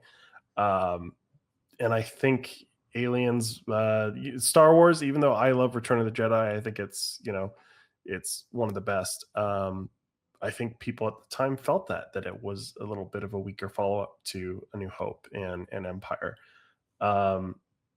So yeah, and Aliens, that kind of hit hard, I think, with Alien 3. Because as Sarah said here, Zula has the reliant character and Davis. Ripley is all alone. Every new event sees her losing everyone that she cared about. And even when she only had her own self to care about, that is taken too. And with Aliens, I don't think that's the case. I think it's like she gets those people. She gets Hicks and she gets Newt, and she finally has those people. And I think that's why people were so upset with Alien 3, is that they were instantly taken away just in the blink of an eye before the credits, you know, finished, the opening credits.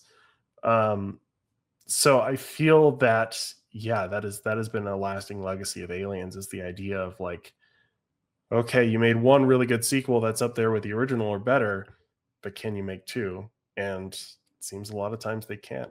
Granted, that is a stereotype. Sometimes they can.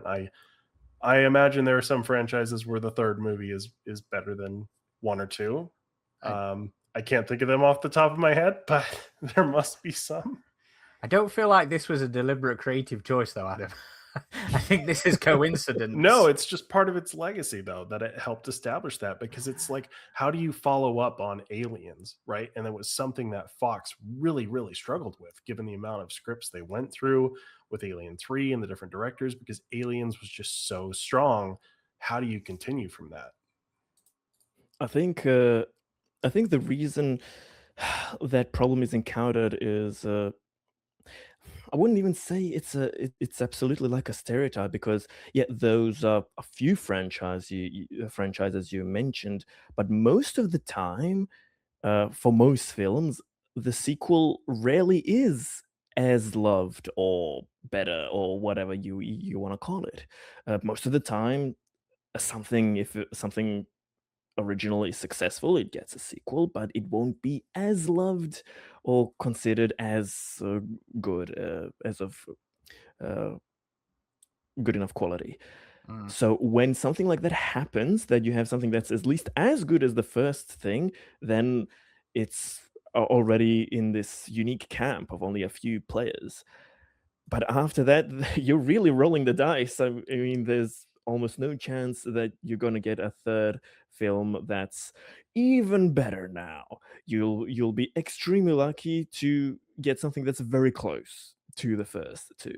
So I'm not surprised at all. Just by looking at the statistics of chances to get a third hit that grows and is better and better, it's very strange for something like that to happen. Not saying it's impossible, but also can't think of it off the top of my head. The success of Aliens being so different, yet technically has almost all the same story beats as Alien in like the conceptual phase, just stylistically so different in the tone. Having that be so successful again now with the third film, yeah, people. I think it was just bound to happen, since they were not going to risk with a budget of going with an Earth invasion or whatever. So, but I must say, on a similar kind of note for the story, Aliens starts with a super low note for Ripley, because her quote unquote win from Alien is taken away. No, you're not picked up in 6 months. You're picked up in 57 years. You lost your daughter. You lost your you lost your job. You lost all credibility. You're now alone and looked as a crazy person that doesn't have any job security, etc. But then you slowly kind of build up to the end of Aliens. I wouldn't even call it super optimistic. Everyone is dead except those 3-4 people. But it's okay now. So Alien 3 does the same, but a lot more brutal, and the happy ending is a lot less happy. But so the talk of the PTSD earlier, that's Aliens' victory, because that's the comment at the end of the film. Newt's going through the trauma. Ripley's been going through the trauma. They've trauma bonded through the events of the actual film. And then at the very end of it, after every fucker's dead, you've got half an android. You've got a colonial marine with his face melting off. Can I dream? Or can we sleep? I forget. Oh, what's the line? Is it can I dream now? Yeah, something like that. And she says, I think we both can. Hey, those survivor numbers are better than the first film, so that's an improvement. Well, technically, yes, 100% better. And looking up, there's lists of the 10 best third installments in movie franchises. So they can happen. Lord of the Rings, Indiana Jones, Harry Potter and the Prisoner of Azkaban, Return of the Jedi, I guess, is considered solid. Goldfinger, Army of Darkness, Back to the Future. So they can happen. People like Back to the Future 3. Oh, dude, yeah. I didn't think that was well loved. As far as I know, I think all three are pretty well loved. If anything, I think I like the second one personally because it's in the future and that's kind of cool. But I think a lot of people consider the third Back to the Future stronger than the second. Fair. Well, I think another element too that makes Aliens stand the test of time is the first one obviously did it to an extent, but it's the challenge. It's having the ability to challenge authority. You have Ripley tackling tackling her and the Marines having to challenge Gorman and his authority about the situation that's happening with LV-426. You have Ripley losing all her credibility at the beginning of the film after the events in the Nostromo and trying to find her way back and having to challenge Burke as the film goes on. It's an element that the company, as we've all, it's become a huge part and staple of Alien, the Weyland-Yutani, is the challenge of authority. And Aliens does that so well. It shows all the different angles of all these different walks of life, corporate, military, civilian, having to fight the industrial system that has become such a prominent element of all the EU, the games, everything. So I think it's just another staple of the film that really stands the test of time.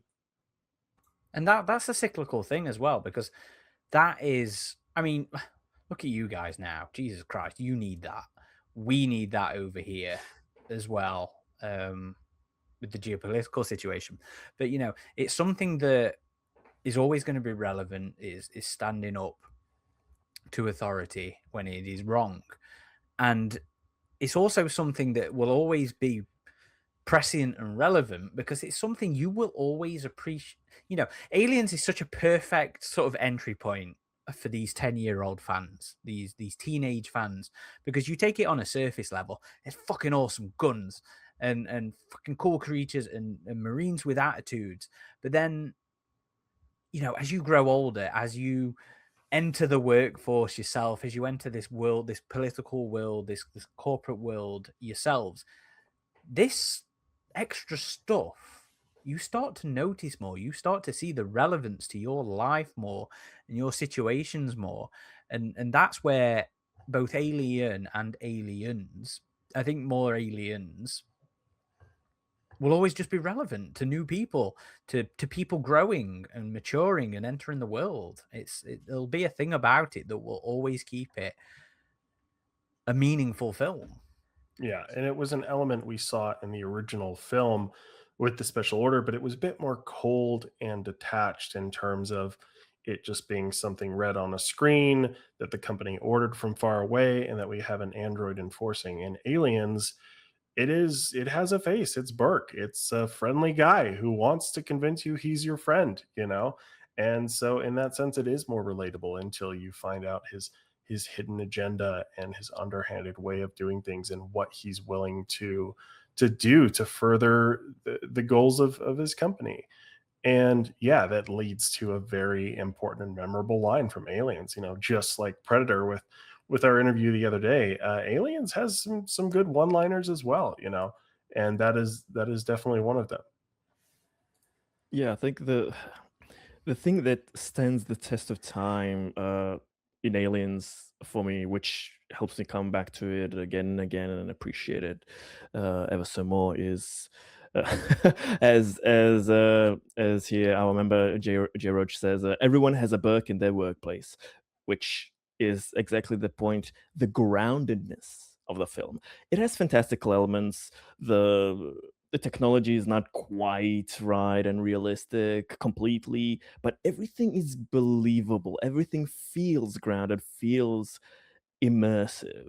The film strikes a beautiful balance between awe, spectacle, which there aren't too many scenes of that when you look at percentage-wise of the whole film, but you get a sense of you were on a roller coaster ride, but it all felt real. It felt like you were there with them, like this could happen. So just that world building from this film, that's subtle, so subtle that sometimes creatives nowadays forget all of those details. Uh, the beauty of the film with something like Burke is that he feels like a real person, like a real corporate person that took a risk, didn't want to share any potential gains there, so he orders people to go check something out. You don't get information that's not your pay grade. That's above your pay grade. Just do it, and the colonists find out in not a nice way what happens when you just follow those orders. And then that confrontation between Ripley and Burke at that Med Lab scene, when it's revealed what he has done.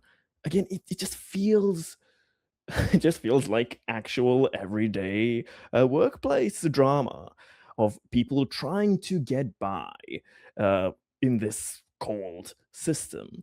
And what are the consequences when you don't listen to reason? The alien films, especially the first three, are basically what happens when you don't listen to Ripley each time. So she keeps on having logical ideas, logical fears, and telling people what would be the best outcomes. And Nobody listens, and the chaos ensues in a completely mundane, realistic fashion.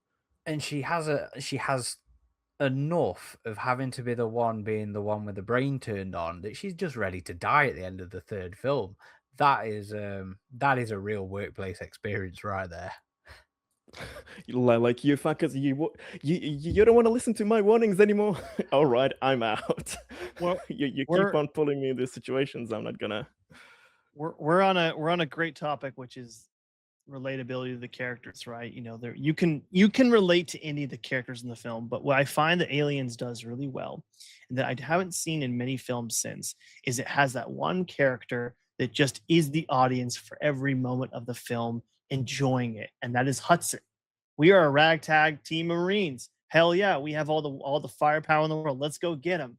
Once the hive comes alive, it's a shit show. He's yelling upset, game over, man. Oh my god. When they start to have the upper hand, he's get some. But he is one of the few characters where, like, we as the audience can feel in the moment because of him. We're feeling the excitement and the emotions because of him. And yes, there's relatability to Hudson, but I find that he's such a conduit for the excitement for what the film is when shit hits the fan and when it doesn't, and when we're losing. So, And he's another example of the bad side of the legacy of the film as well, because obviously we all love Hudson. Everybody loves Hudson. People love Hudson too much that they try and recreate Hudson without really understanding that the point isn't that he's a jokey motherfucker who is funny and we love his one-liners. It is that progression of that realizing the seriousness of the situation. And you see that a lot, not just in the franchise, but again outside of the franchise, where people are trying to replicate this dynamic of a Bill Paxton Hudson. So again, it's not all sunshine and daisies, but I think it's when people try and replicate these things that define Alien without truly understanding exactly their use in Aliens. Couldn't agree more. The contrast of these elements is what makes Aliens so powerful. The contrast of, oh, we were gonna win this easily. We're so advanced. We are the best of the best. The arrogance there, the overconfidence, the bravado, the childishness of thinking, oh, we conquered space. We can do whatever the hell we want. To then seeing that, no, we're not prepared for this. Our technology is not as supreme as we think. It will break down. It is not enough. We do not know how to react in every circumstance. We are not trained for the unpredictable. And in space, cold, vast unknown, the unpredictable will happen, and we will falter, and then we will panic. So I completely agree there with Aaron. People forget the contrasting elements. Hudson is a great example. After Ripley, Hudson is my favorite for the aspect of showing the change in personality, the change in how much they fear in this whole situation, how much they fear the aliens, because it's like the same situation in Predator, actually. You have this group of overconfident people, but when shit hits the fan, the jokes aren't there anymore. It's not like jokey Marvel quips, one-liners. They are afraid for their lives, and they portray that really well when a film remembers how to do that.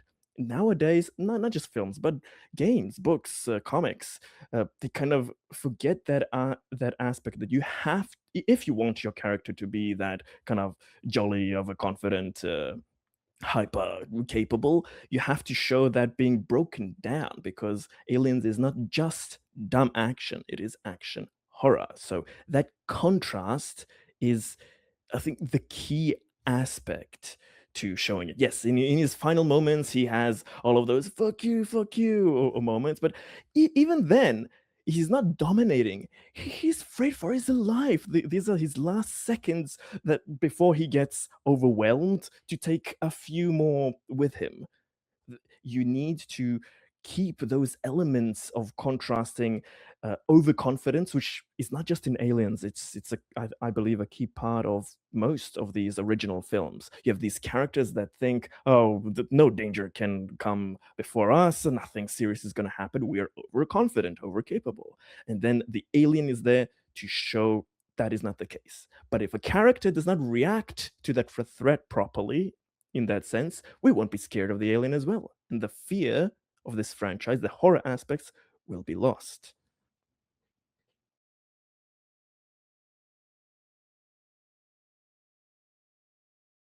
Completely agree. Completely agree, Greg. But I think I already said my piece on that one earlier. Does anybody else want to comment on that aspect? I mean, I think, yes, that's true, but I think Hudson also does act as a bit of a comedic outlet for the audience as well, right? I mean, obviously we're meant to chuckle at him just kind of losing his shit when the situation's gone a little foobar.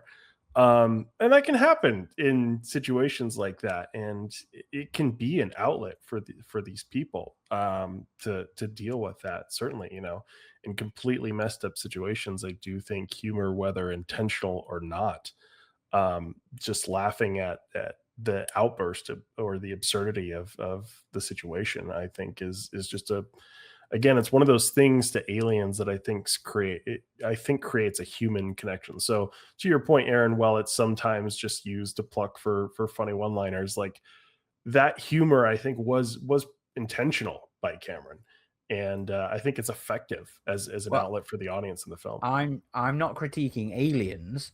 I'm critiquing the legacy where people try and ape on Hudson, Yeah, misunderstanding how no, he works so well. he has he's losing his shit moments, but he's not a coward. Like, he steps up just like other characters we see, like Gorman, who, just like Hudson, completely, you know, messed up in his situation where people were looking towards him, but then at the end really stands up and sacrifices himself to uh, help ensure the survival of those that are still there. So, I think in many ways, all the survivors, it's about redemption, other than Hicks, maybe, really.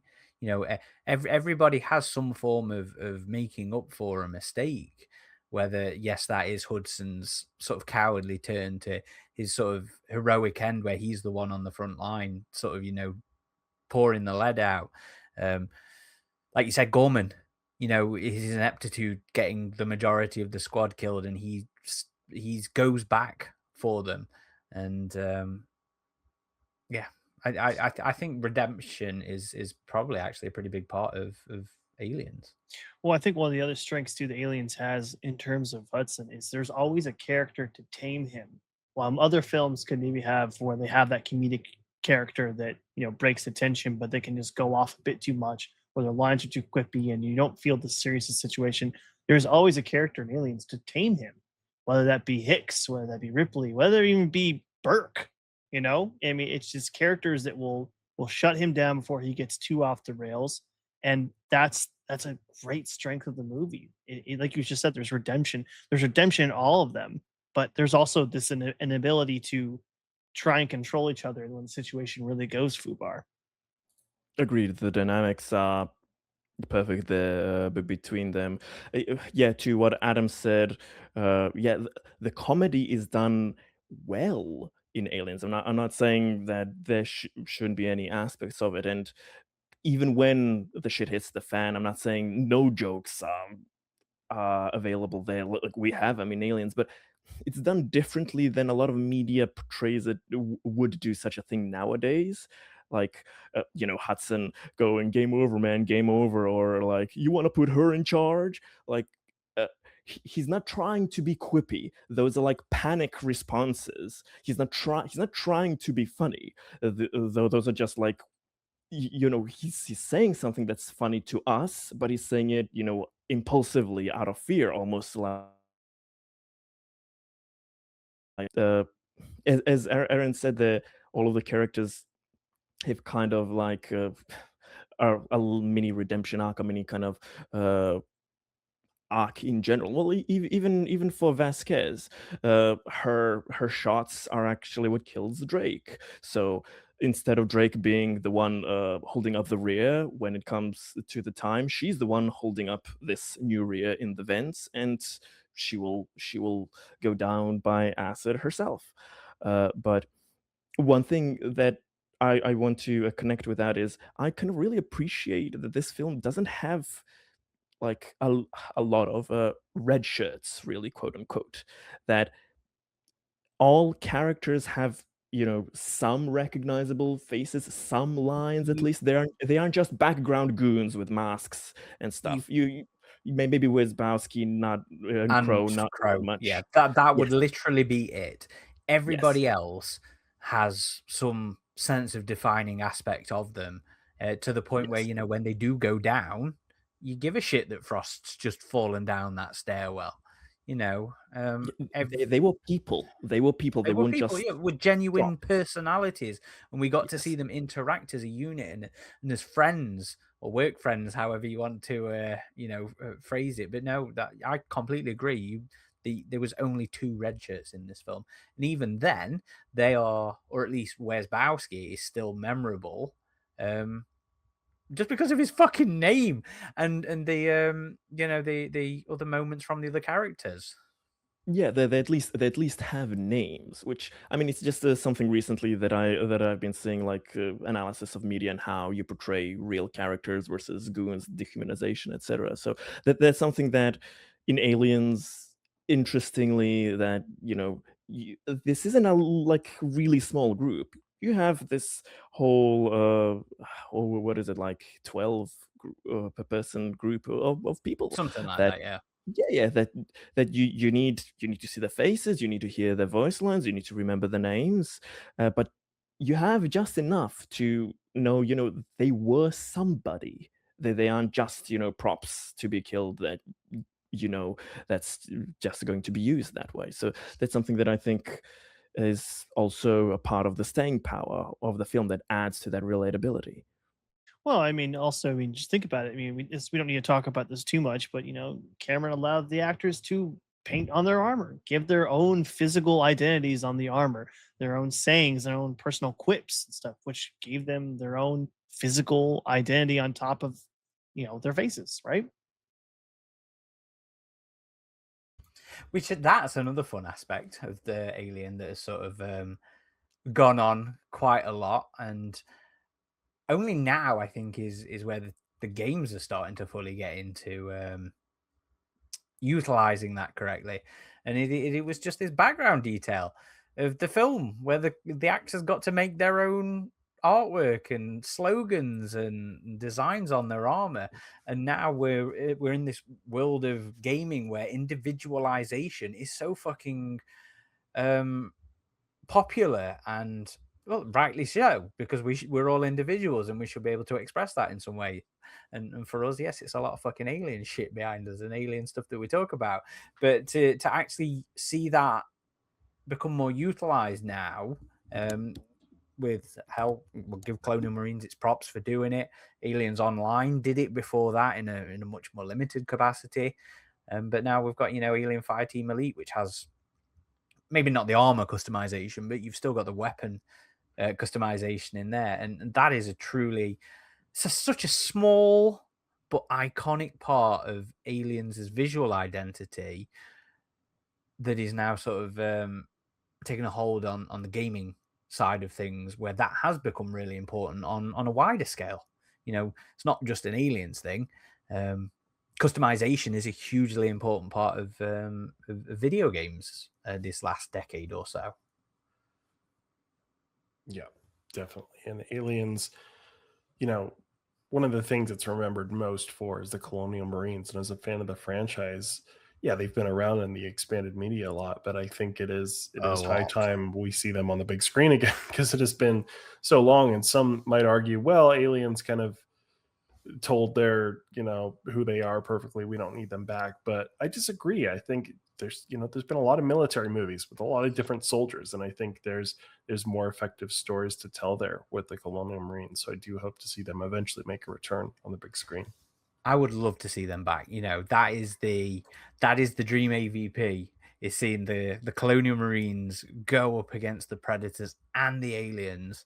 I have a huge soft spot for Life and Death, the crossover series, because we finally got to see a Predator series where it was Colonial Marines just going up against Predators. Fuck the aliens, they didn't show up till later, and that's something.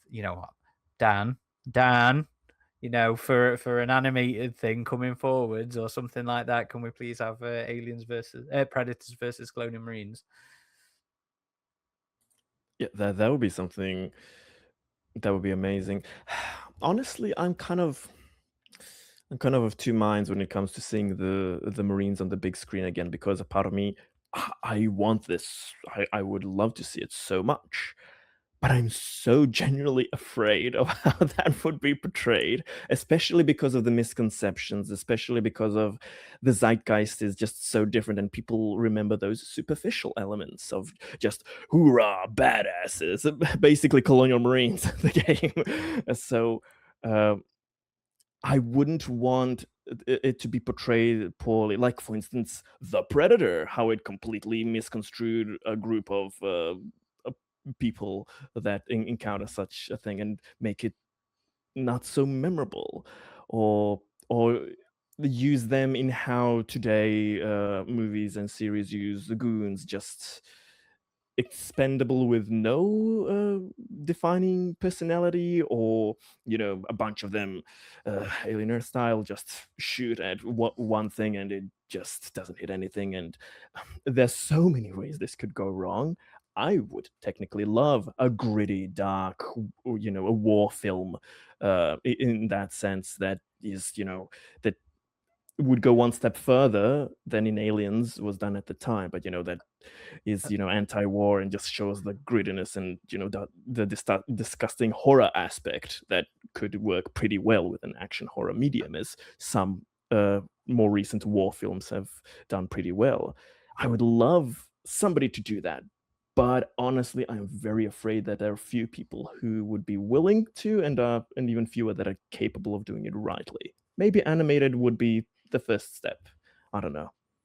It's funny you say that, and then I think of like Hurt Locker or Saving Private Ryan or Black Hawk Down, but then I'm like, I don't want to see Ridley Scott do a Colonial Marine film.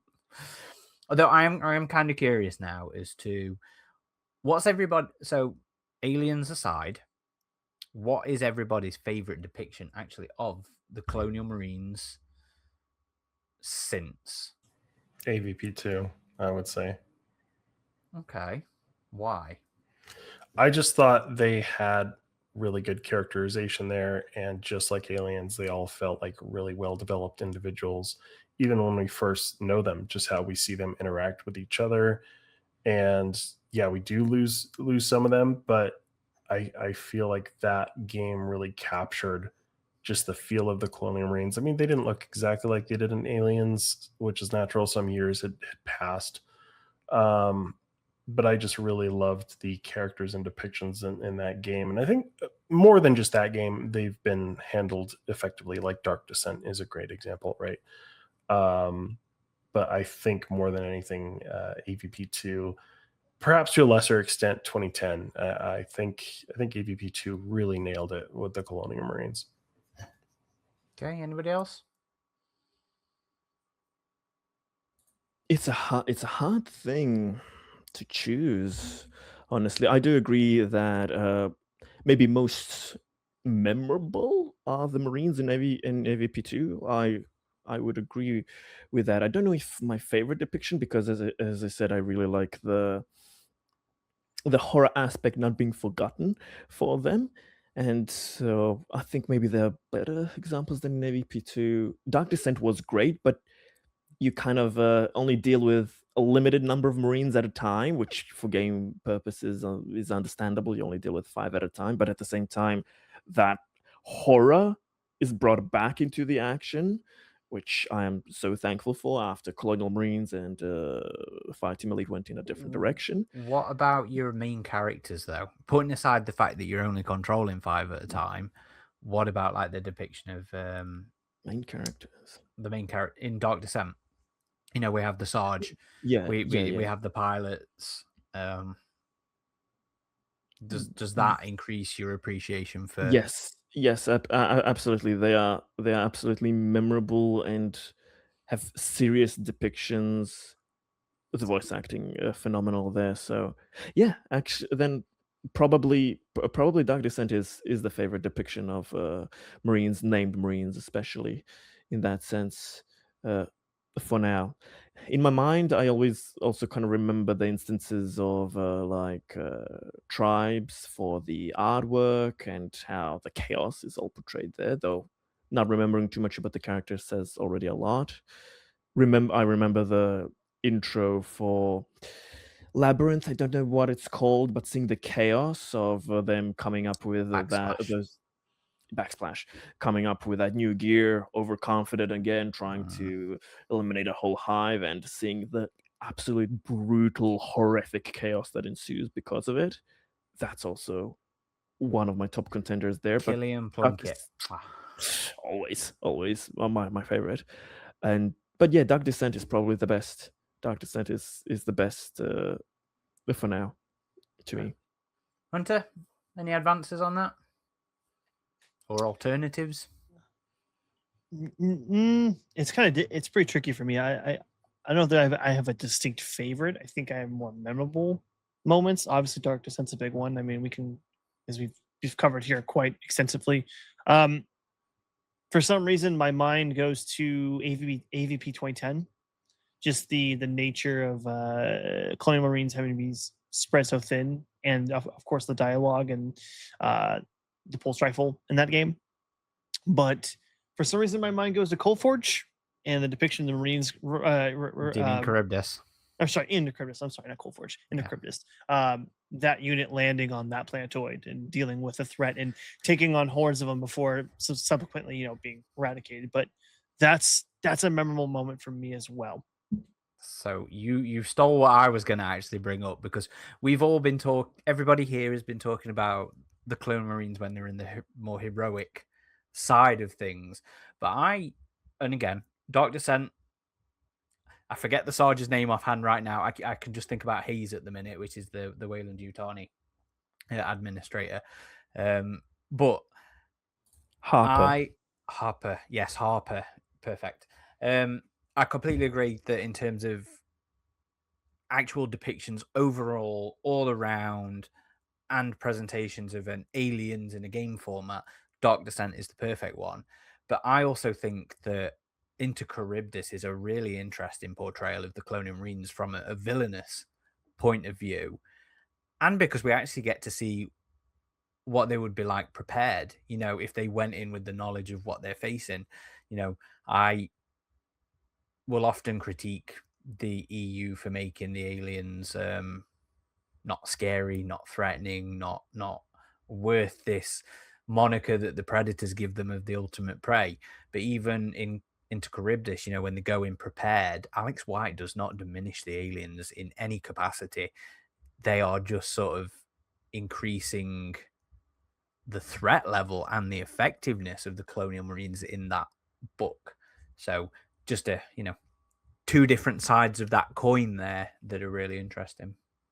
And that's interesting, because Alex White has taken two aspects from aliens and for me personally has made, if Carter Burke is the corporate villainous entity of aliens, Dorian Gray has always been the next level of that. Sudler. Sorry, Sudler, not Gray. Why did I say Gray? What am I thinking? Who's Dorian Gray? There's another character. It's the guy in the painting, isn't he? The guy who can't see himself in the. Yes. I don't know why I said Gray. The famous novel. Yeah. But Dorian, to Encrypt or for the Cold Forge is Burke for me, as Duncan is to the Marines in Intercryptus, from another angle, another aspect. So I totally agree with you there. I do appreciate in Intercryptus the Marines being shown as an antagonistic force. That is something, again, with a big future like project of Colonial Marines or any army in the universe portrayed.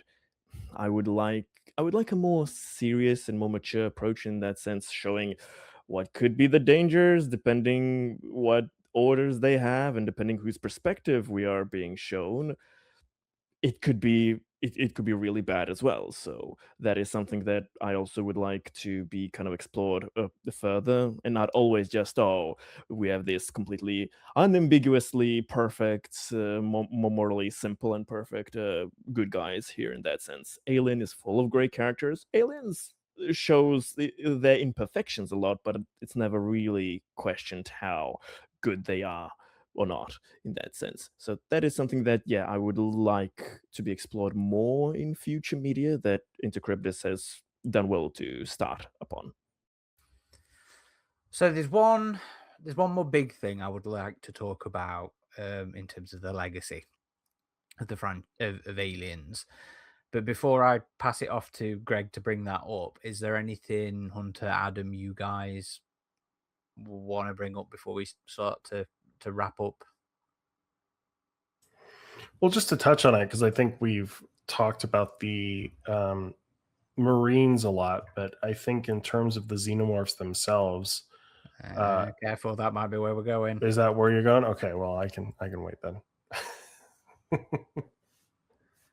No, nothing else? Nothing from me. Okay. So, Gregory, what's the other element? Well, now I'm not a mind reader of what you had specifically in mind, but I'm imagining the legacy, especially nowadays, today, how people view the aliens, the main creature from the title of that film. Another star in that film. How is that viewed compared to Alien, especially nowadays, with all of the misconceptions and all of the kind of caricatured portrayals of what's remembered from that impact? So I'll start us off there. Because Marines shot a few aliens and the sentry gun scenes were awesome, there is this for me, I mean, it's natural, but there is an exaggeration in our psyche with how much chaos, how much action there really is. The Marines are fighting the aliens in only 3 scenes. They aren't too long, honestly. The last one, of course, is prolonged, but you have, well, actually, the Marines have 2 encounters, and then Ripley with her 3rd encounter that goes on for the Queen, etc. There is this idea that they've been mowing hundreds of them down, and that's, I think, a detriment to how the details have been forgotten that has bled into the expanded universe. The expanded universe has had a great deal with continuing that kind of myth. Even in the very first comics, you see very clearly from one to another how each subsequent entry has the Marines dealing with aliens easier and easier, calling them derogatory names without showing actually, that they're wrong. The biases are being confirmed there. While in the film, every encounter has the Marines lose like at least half of their group. People die, people get injured. There is no free, oh, I just killed a bunch and no consequence at all. The consequences of fighting the titular Grand Xenomorph has been kind of forgotten just because there are more of them. Cameron, I think, does too well with the cinematography to imply that they're so many. They are all over the place. There are hundreds coming at you at once. But the feeling of the tension seems like that's the case. But there were only 6 suits. When you look at the footage, you only see a few of them die and explode. You only hear a few screams. The legacy of the franchise today is that aliens dumbed them down, made them bugs. And that is something that I find really unfortunate and really um, kind of misses the point and the details that uh, the film portrays contrary. If you ask me, Aliens has portrayed them stronger than most any other film. When you look at the physical feats, it still sneaks up. It's super deadly, super silent. One killed both Spunkmeyer and Pharaoh, destroyed a whole dropship in that sense. You have them constantly sneaking up on people. And even by the end, they're not all dead. You see a still huge motion tracker signal and probably a lot more coming. So a lot of details there. What do y'all think with how the aliens are kind of remembered today regarding I mean, I never liked the argument that some who really connected with the original film made, that aliens turned them into bugs. Are the aliens different in the second film? Yes. Aesthetically, they have the ridged heads, they're a little bit more armored, but they are basically the same design. We see them behave a little differently, right? They're swarmy, they're not so slow and methodical as they are in the first film. Now, granted, there have been depictions of that alien as well, Isolation famously, of it moving very swiftly and quickly, but we don't really see that much in the first film. It's all just kind of in the shadows, which, yes, it can make for more effective horror to an extent. But aliens, I don't feel cheapened the creature, even if we do see it killed, even if we do see it underneath a tire. I still feel like the aliens are always an ever present threat in the film. And aesthetically, that design became just as iconic, if not more so, for the creature than the original. It was seen in a lot of expanded media, and it was just as instantly recognizable as the xenomorph as Giger's original design in the first film. And that design, not to short sell that, is a masterpiece, that Giger did. And yes, he wasn't involved in this film, and he was disappointed in that and made that disappointment known. And perhaps he should have been involved in this film. But I think even he spoke to liking what they did with the Queen in Yep, Aliens. he did. So I feel like his design sensibilities were still honored, even if he wasn't directly involved. So no, I've never been down with that argument that aliens just cheapened the xenomorphs into cannon fodder, bugs, or whatever. I think they still feel very threatening in this film. Maybe not quite to the same extent as the first film. And again, that's a vibe between Alien and Aliens, right? It's something we see if we're going to be playing Isolation 2 and then Fireteam Elite 2. That is a different feeling to how we're dealing with the aliens, and that can't be avoided. But I think there's a place for both of those feelings in the franchise, and I feel like Aliens didn't fully lose the horror aspect of those, like I mentioned before. I think the xenomorphs are still just as impactful and threatening, even if there's a lot of them and even if they're being killed. Yeah, I concur with you there, Adam. I've never liked the idea they were bugs. Never subscribed to that notion at all. And if I'm being honest, I think there's a lot of things that Cameron does with aliens that makes them far more frightening. There's the use of imagination, in the hive scene where we don't see what's happening. It's all auditory. It's all happening through the audio that makes the imagination go wild. And imagine how these things are actually interacting with the Marines and killing them. Um, and fighting them. So, there's moments like that. There's moments like when Burke dies, where that close up on the alien killing or striking him is incredibly scary. I never felt that the horror aspect was gone from the movie. I never felt like the essence of how terrifying the creatures was gone. It's just, as I point out earlier in the podcast, it's evolution. It's how they evolved. It's what made them even more terrifying from the start.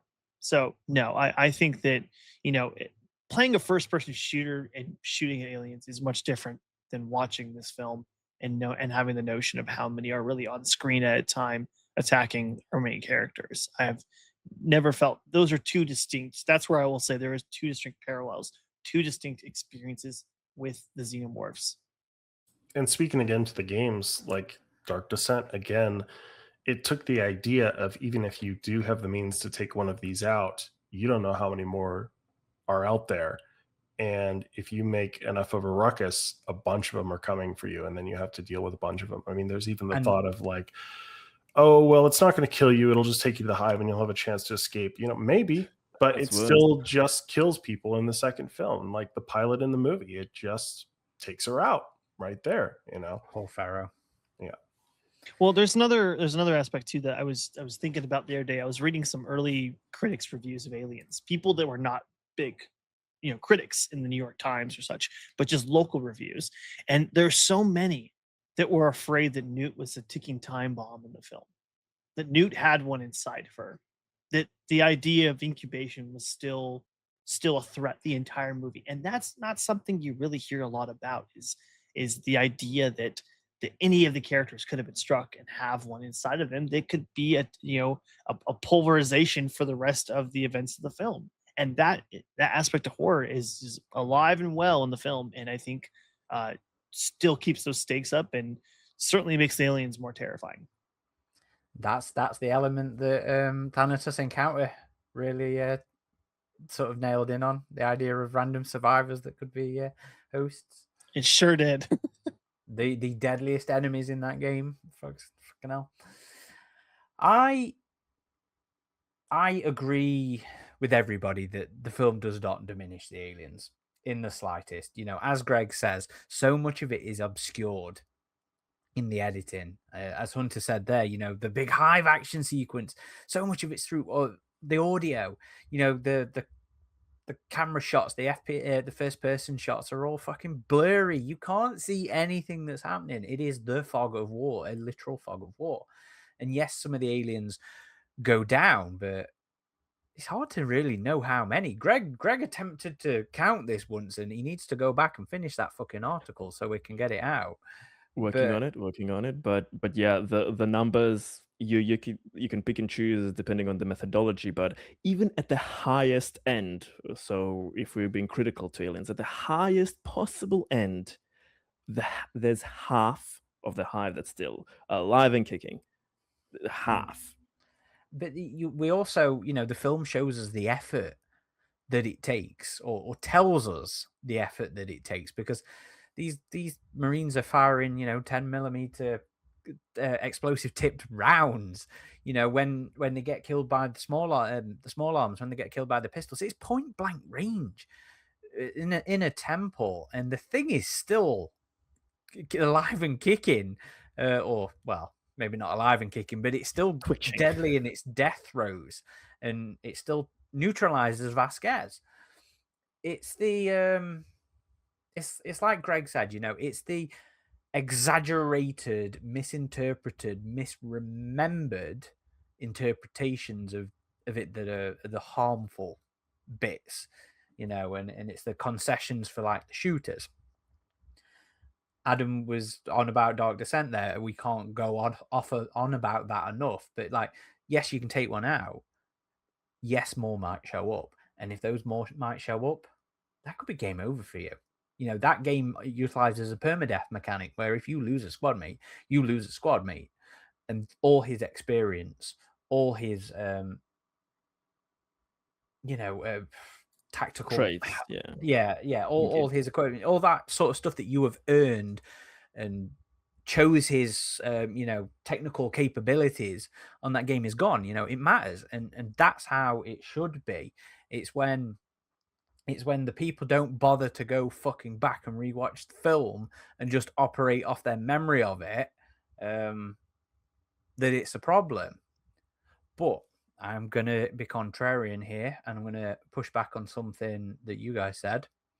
And it's not that aliens turned the Xenos into a bug. They were always fucking bug. Alien has always had its root in the insect world. from the parasitical nature of its life cycle, from some of its aesthetical details. And I'm not going to sit and reread a load of quotes that have been said, but I fully recommend anybody who disagrees with that assessment, or perhaps does not know of those facts, to go Google aliens strange shape blog and go look up an article on there about the bug influence on the alien all along. Yeah, it might have a queen now. Yeah, it might have a little bit of terrestrial analog to it, but the insect world is fucking terrifying. It is so scary. There's a reason so many of us will just recoil at the sight of a spider or some sort of arachnid type thing. I'm sure Adam or maybe Sizzy would probably really like creepy crawlies like that. But a lot of us don't. I mean, myself included. I fucking hate spiders.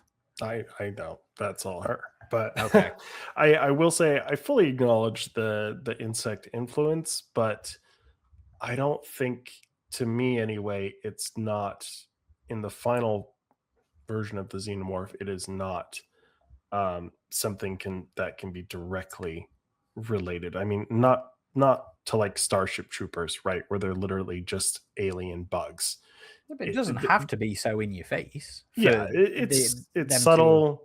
There's influences in terms of attributes that they have, but they're still, and that's what's so alluring about the xenomorph, is they're just completely alien. They can't really be too closely compared to anything we can think of. They are wholly kind of their own thing, even if there may be attributes that are obviously akin to this, that, or the other thing.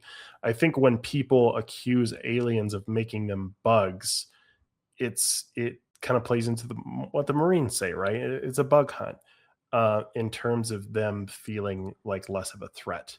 But that's a misinterpretation in itself, though, Adam. Yeah. A bug hunt. It's not about hunting bugs. A bug hunt is a wild goose chase. It is a pointless exercise. It's not literally going around killing insects. I think when the Marines are talking about it, they are thinking of missions where they have to take out minor threats of indigenous life by colonies, which they've probably had to do, and they have their name for it.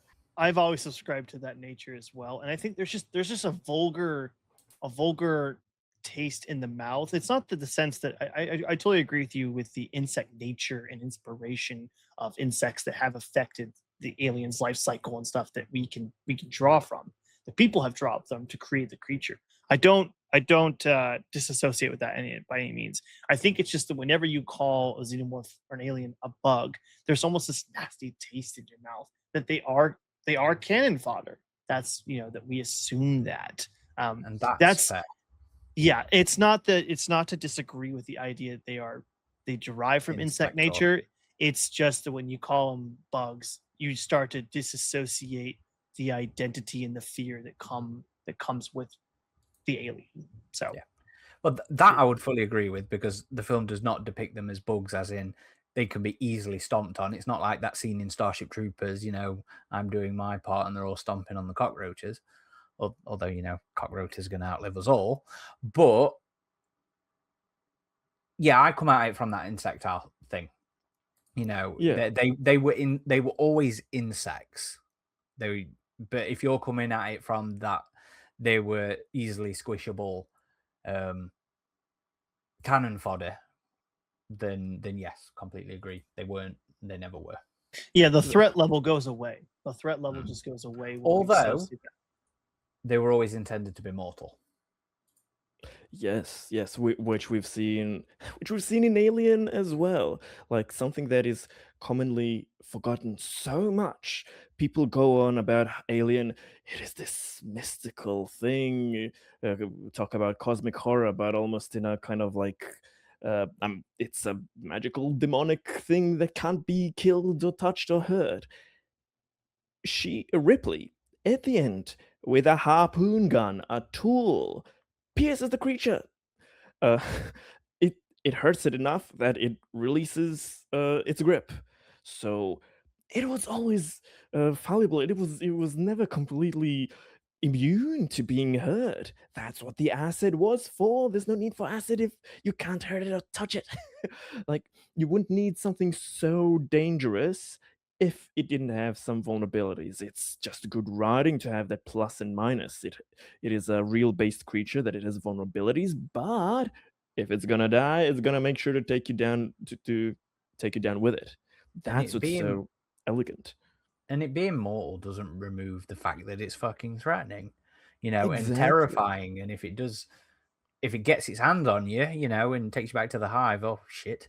If it gets its hand on you and gets killed, oh shit, acid bath.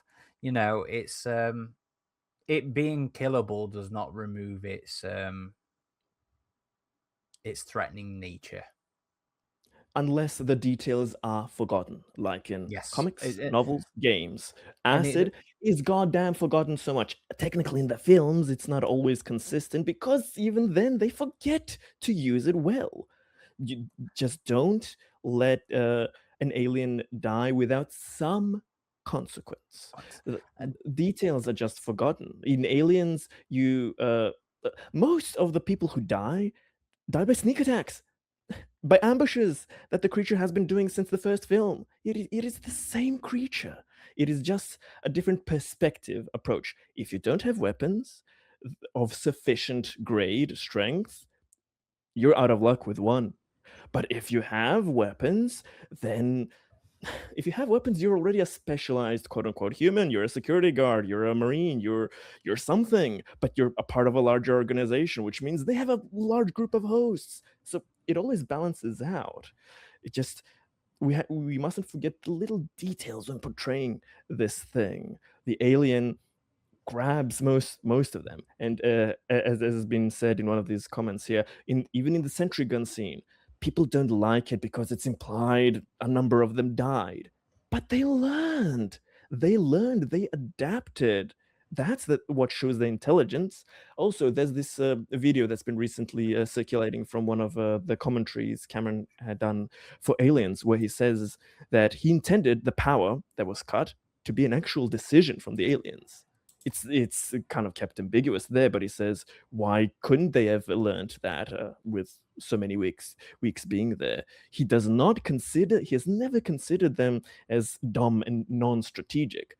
They've just been against real ass military weapons for the first time. I imagine subsequent encounters would go very differently. They were just a swarm is a distraction for the little scouts to find their way below, behind, from the walls to sneak up on their targets. That's all it is. It's natural that when we have multiple enemies, and especially the aliens, they all look the same. It's that kind of goon trope, the red shirts trope, that, they're easy to kill, they're unimportant, they're not scary. That's kind of it's a natural tendency that when we see multiple of similar faced enemies that are dehumanized as much as you can, you don't care about them because you don't remember the details. You just remember the motion tracker signal, the idea that there's a swarm, and you don't actually remember what actually happened down there. But it's the same creature. It always has been in that sense. It just a little expanded, a little changed details here and there, but it perfectly fits in line with the creature from the first film. It's just amping up the capabilities of our protagonists with, okay, so our antagonists will have an amped opportunity as well. It's just logical balancing, and it works perfectly well, in my opinion. And what you mentioned about their intelligence is one of my favorite aspects that can sometimes appear, is that the xenomorphs are smarter than they're given credit for, right? Like, they may not be tool users, but they cut the power in Aliens, and they make a point of that in the film. And I do like when the expanded universe kind of plays with the difference of aesthetic and the difference of behavior and makes different xenomorph types, right? Like, we saw this in Aliens Colonial Marines. We see it more recently in Fireteam Elite, where you have the drone as it's come to be known, which is the smooth domed alien that's more in line with the aesthetic and behavior from the first film. Like, it's more sneaky. And then you have the more armored warrior aliens that were established in the second film, and in the games they'll behave a little differently, you know. So it has been nice to see that difference again. I don't feel like it diminishes the alien, that difference of behavior. If anything, it's very interesting to see them move a little differently than they did in the first film, you know. Badeo's performance in the first film was incredible, but what the stuntmen did in Aliens, seeing them jump from one wall to the other and just how graceful they moved, that was a new element for the Xenomorph that I think enhanced their intrigue rather than diminished it. And that became iconic in itself, you know, the whole wall walking capability. You know, that is such a defining part of when we get to play as the alien, you know, in the AVPs, in Clone and Marines, God damn it. But you know, that has become an important part of the way they move through their environments, their tactical opportunities. And that all came from aliens. Yeah, we sort of see them, you know, the going back up into the claw in Alien is kind of that one moment of defying gravity. But yeah, Aliens gives us those moments of them jumping from wall to wall, then being upside down in the ceiling, you know, that kind of stuff. And that is very much an iconic part of their performance that we would just not have without Aliens. Yes, and that was climbing up walls. I wonder which creature does that as well. Oh, okay, the arthropods. So, as you've said, Aaron, they have always been Insect-like. they have insect-like. The problem is, as Hunter said, we have this very diminutive kind of view on these creatures. Oh, they're small. They can't do anything to us. Though most of us do scream when we see them. I adore that world on a screen to study. When I see a spider IRL next to me, I fucking flip out. I'm terrified of them. I'm not scared of anything as much as creepy crawlies. So, you know, seeing these creatures have these traits and developed further, I think it's perfectly fine. The reason Alien works is because it's humanoid, or he takes the shape of the host, but it has that incredible traits from this other world that we don't see in our macro mammalian world. So that's what I like. And it's These all things part of that. ain't ants, man. Well, it's part of that Bees, man, bees have hives. It's part of that grotesque beauty of them as well, because that shit comes from the insect world as well. You know, those creatures are grotesque to look at if you'd like insects as much as I don't like insects. But there's a certain elegance to a lot of them that makes them this real contradiction of appearance, and that is very much a part of Alien, the xenomorphs. Oh God sake, Aaron, you know, the X-rays, sort of characteristic charm. So yeah, they're basically artistically, they are a perfect for what Geiger created there for us. A perfect hybrid of decay, corpse elements, machinery in just a textural sense, nothing actual mechanical in them, but that biomechanical aesthetic, plus that insectile. You can even say maybe reptilian with the proportions, etc. It's a blend of all of human natural fears. It's not just this or this aspect, it's all of them, which a lot of those fears come from the natural world, which we have ingrained in us instinctually. But it's all of those things kind of combined in one creature. That's what Geiger made there beautifully and elegantly. And Aliens does not diminish that, in my opinion. It just expands it thematically in an elegant way. The last thing I'll say about this, one of the only negative things that came out of Aliens for the Alien was the, not negative, but it's the universal term now for the alien being the xenomorph. It came from this film, and I have always been a subscriber to the fact that the xenomorph was an umbrella term for an unknown life form that fucking A. Yes. Yes, I have always subscribed more to the idea it is called an XX-121, and then Mm-hmm. it's a xenomorph, right? Mm-hmm. So that is one of those things that came out of Aliens, where now people just refer to them as the xenomorph, and I do too, by nature. But It's I just shorthand sometimes, isn't it? Now yes, that's the thing. It's never bugged me as much as it's bugged you, Aaron. I mean, to me, it's just Hey, it's and Hunter, we've got Hunter nodding along down there. okay, but we call it the alien too, right? Even though there's other aliens, like Yeah. it's the capital A alien, just like it's the capital X xenomorph. You say xenomorph, everyone's gonna know what you're talking about, even if the This is lore true. reason is it's 121 or Yeah. whatever. But even It's that's a misinterpretation in the sense that they didn't just invent a new name there and there. Gorman was using the category is logical.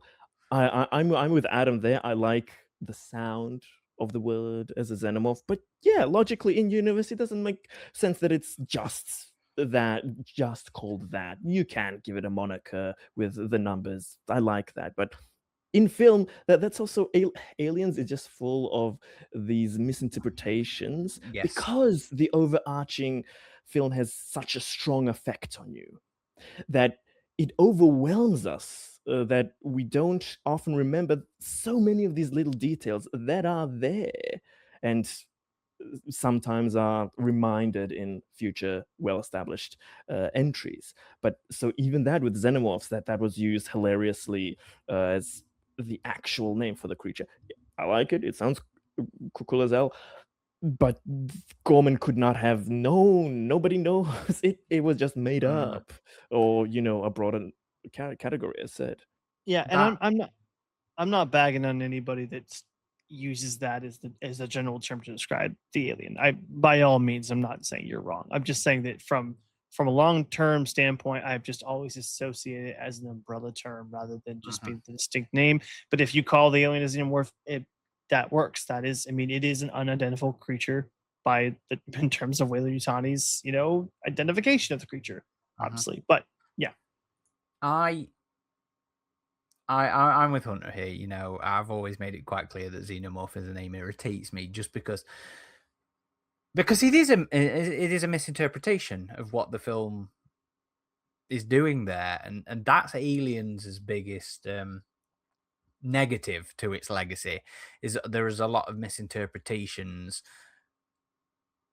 that kind of make things bad, and you kind of see that obviously in the bug aspect, the bug hunt aspect of the franchise when it gets expanded into the comics, it gets expanded into the games.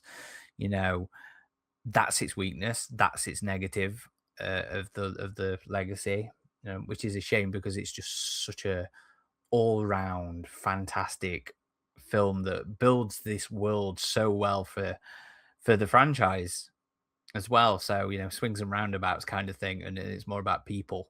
The negativity of the film is more about people than it is about the film itself. But yeah, I've got nothing else for this episode now to discuss. I think we've hit a lot of pretty much what I was hoping we would hit and we would discuss. And I think this is our longest episode for a little while, to be honest. We've done well here. So, that's it from me. Did anybody else have any minor wrap ups or anything they wanted to talk about? No, just shakes of heads all around. So I'd just like to again thank everybody for listening or watching. We appreciate the support that everybody gives us here at AvP Galaxy. We've seen it a lot on the official Alien Isolation Discord lately, which has been really wonderful to see. Is people throwing love our way. We've been doing this a long time. We put a lot of effort into it, and we put that effort into it for the audience out there, for you guys and girls. Um, if you haven't already, if you're relatively new, go back and look in the podcast feed. Go back on the website, avpgalaxy.net. We've had the opportunity to interview many of the Clone and Marine performers from this film. So you can hear about their experiences, their interpretations of the productions. I want to say recently, but it was years ago at this point. We were the first podcast interview of Carl Toop, who was the principal alien performer on this film, who's recently become more active with the fandom, with communities, and finally getting to hear his experience on the film and his experiences as the the main alien guy.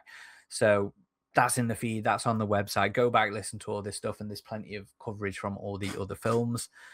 Obviously, this is our celebration this year. I hope it's been enjoyable. The live chat we've had here with us is throwing some love our way as well for the episode, and we appreciate you guys and girls. We appreciate all the patrons who help us do what we do now as well. Help send Hunter to San Diego, help get some cool artwork done in celebration of this film as well. Because there should hopefully be some artwork going up alongside this podcast on the anniversary day. Adam, is there anything you want to say? No, it's just I hope this is the year I finally get to see Aliens in a theater. Hopefully that happens, but not just me. Hopefully, like we've seen with the first film a number of times, it's available for a lot of people, and it's a wide release. Because I think Aliens in a theater would be a real treat. For all the cool things America gets, it does not get a lot of showings of Aliens. Apparently, I've seen that in film LA. It does so many times, and I fucking love that. I cannot remember the amount of times I've now seen that film in the cinema. And he's right. In LA, there's a lot of screens of it. I was lucky enough to see it this year at a Moonlight screening, so it's there. But I also just want to say, I mean, it's just awesome that we get to sit here and talk about this movie 40 years later, and it's still so beloved. We still have that same admiration that we did as a child for it. We still find so much to talk about it, even after 40 fucking years. So. And a lot of that's not just our evolving perspectives and our advancing years. Obviously, it does contribute towards stuff like that. But it's people like J.W. Brinsley, who, God bless that man, he is a fucking godsend to this franchise. If you are a fan of Aliens, and you have not yet read his making of Aliens book, go fucking find it, go read it, because that man just dug deep and gave an absolutely amazingly comprehensive look at the production of the film. It's people like Charles de Lauzarica. If you're listening to this, if you have not listened to, if you're not watched Superior Firepower somehow, you need to, and it's people like those that really help us expand our understanding and our knowledge of those films and the production of those films. And it's the people like the cast and the crew who also spend time talking to nerds like us or the genre magazines back in the days, or visiting conventions now, and help us appreciate and understand these iconic pieces of cinema after all these years. So a big thank you to everybody out there. Adam, do you want to whore us out for the final moments? For sure. Well, you know where to find us by this point, but if you're new here, you can always find us on our main hub of activity, avpgalaxy.net. We are hitting our 25th anniversary next year, I believe, Aaron. So we've been around for a minute, and you can also find us on all the major social channels: Facebook, X, Instagram, Threads, Blue Sky, YouTube, TikTok, anywhere you can think of, you'll probably find us. We also have a Discord server and a Steam group. Big thank you, as always, to our Patreon supporters who, as you mentioned, Aaron, help make things possible for us. And we very much appreciate that, to be able to bring you extra coverage for all that's going on with the franchises these days, which is a good amount. The franchises are still going strong, and hopefully we will be celebrating the 40th anniversary of Aliens in a number of cool ways. Once this episode drops, we'll have some news on that. So looking forward to that. You are right. It is the 25th anniversary of Alien vs. Predator Galaxy next year, 2027, which is awesome. Last month, May, I released a new editorial piece that was specifically around Aliens. That was around the sort of deleted scenes and the expanded universe interpretations of what happened to Russ and Ann Jordan when they went inside the derelict. So if you haven't seen or read that yet, that is available on the YouTube channel and on the website. Depending on if you'd rather read or watch, pick your poison kind of thing. Put a lot of work into that. So please go check that one out if you haven't, and you just like to dig into more Aliens related goodies. And yeah, that's it for me. That's it for this episode. So thank you everybody for listening or watching. This has been Corporal Hicks. RidgeTop. Still collating. TheXenoPlays. Signing off.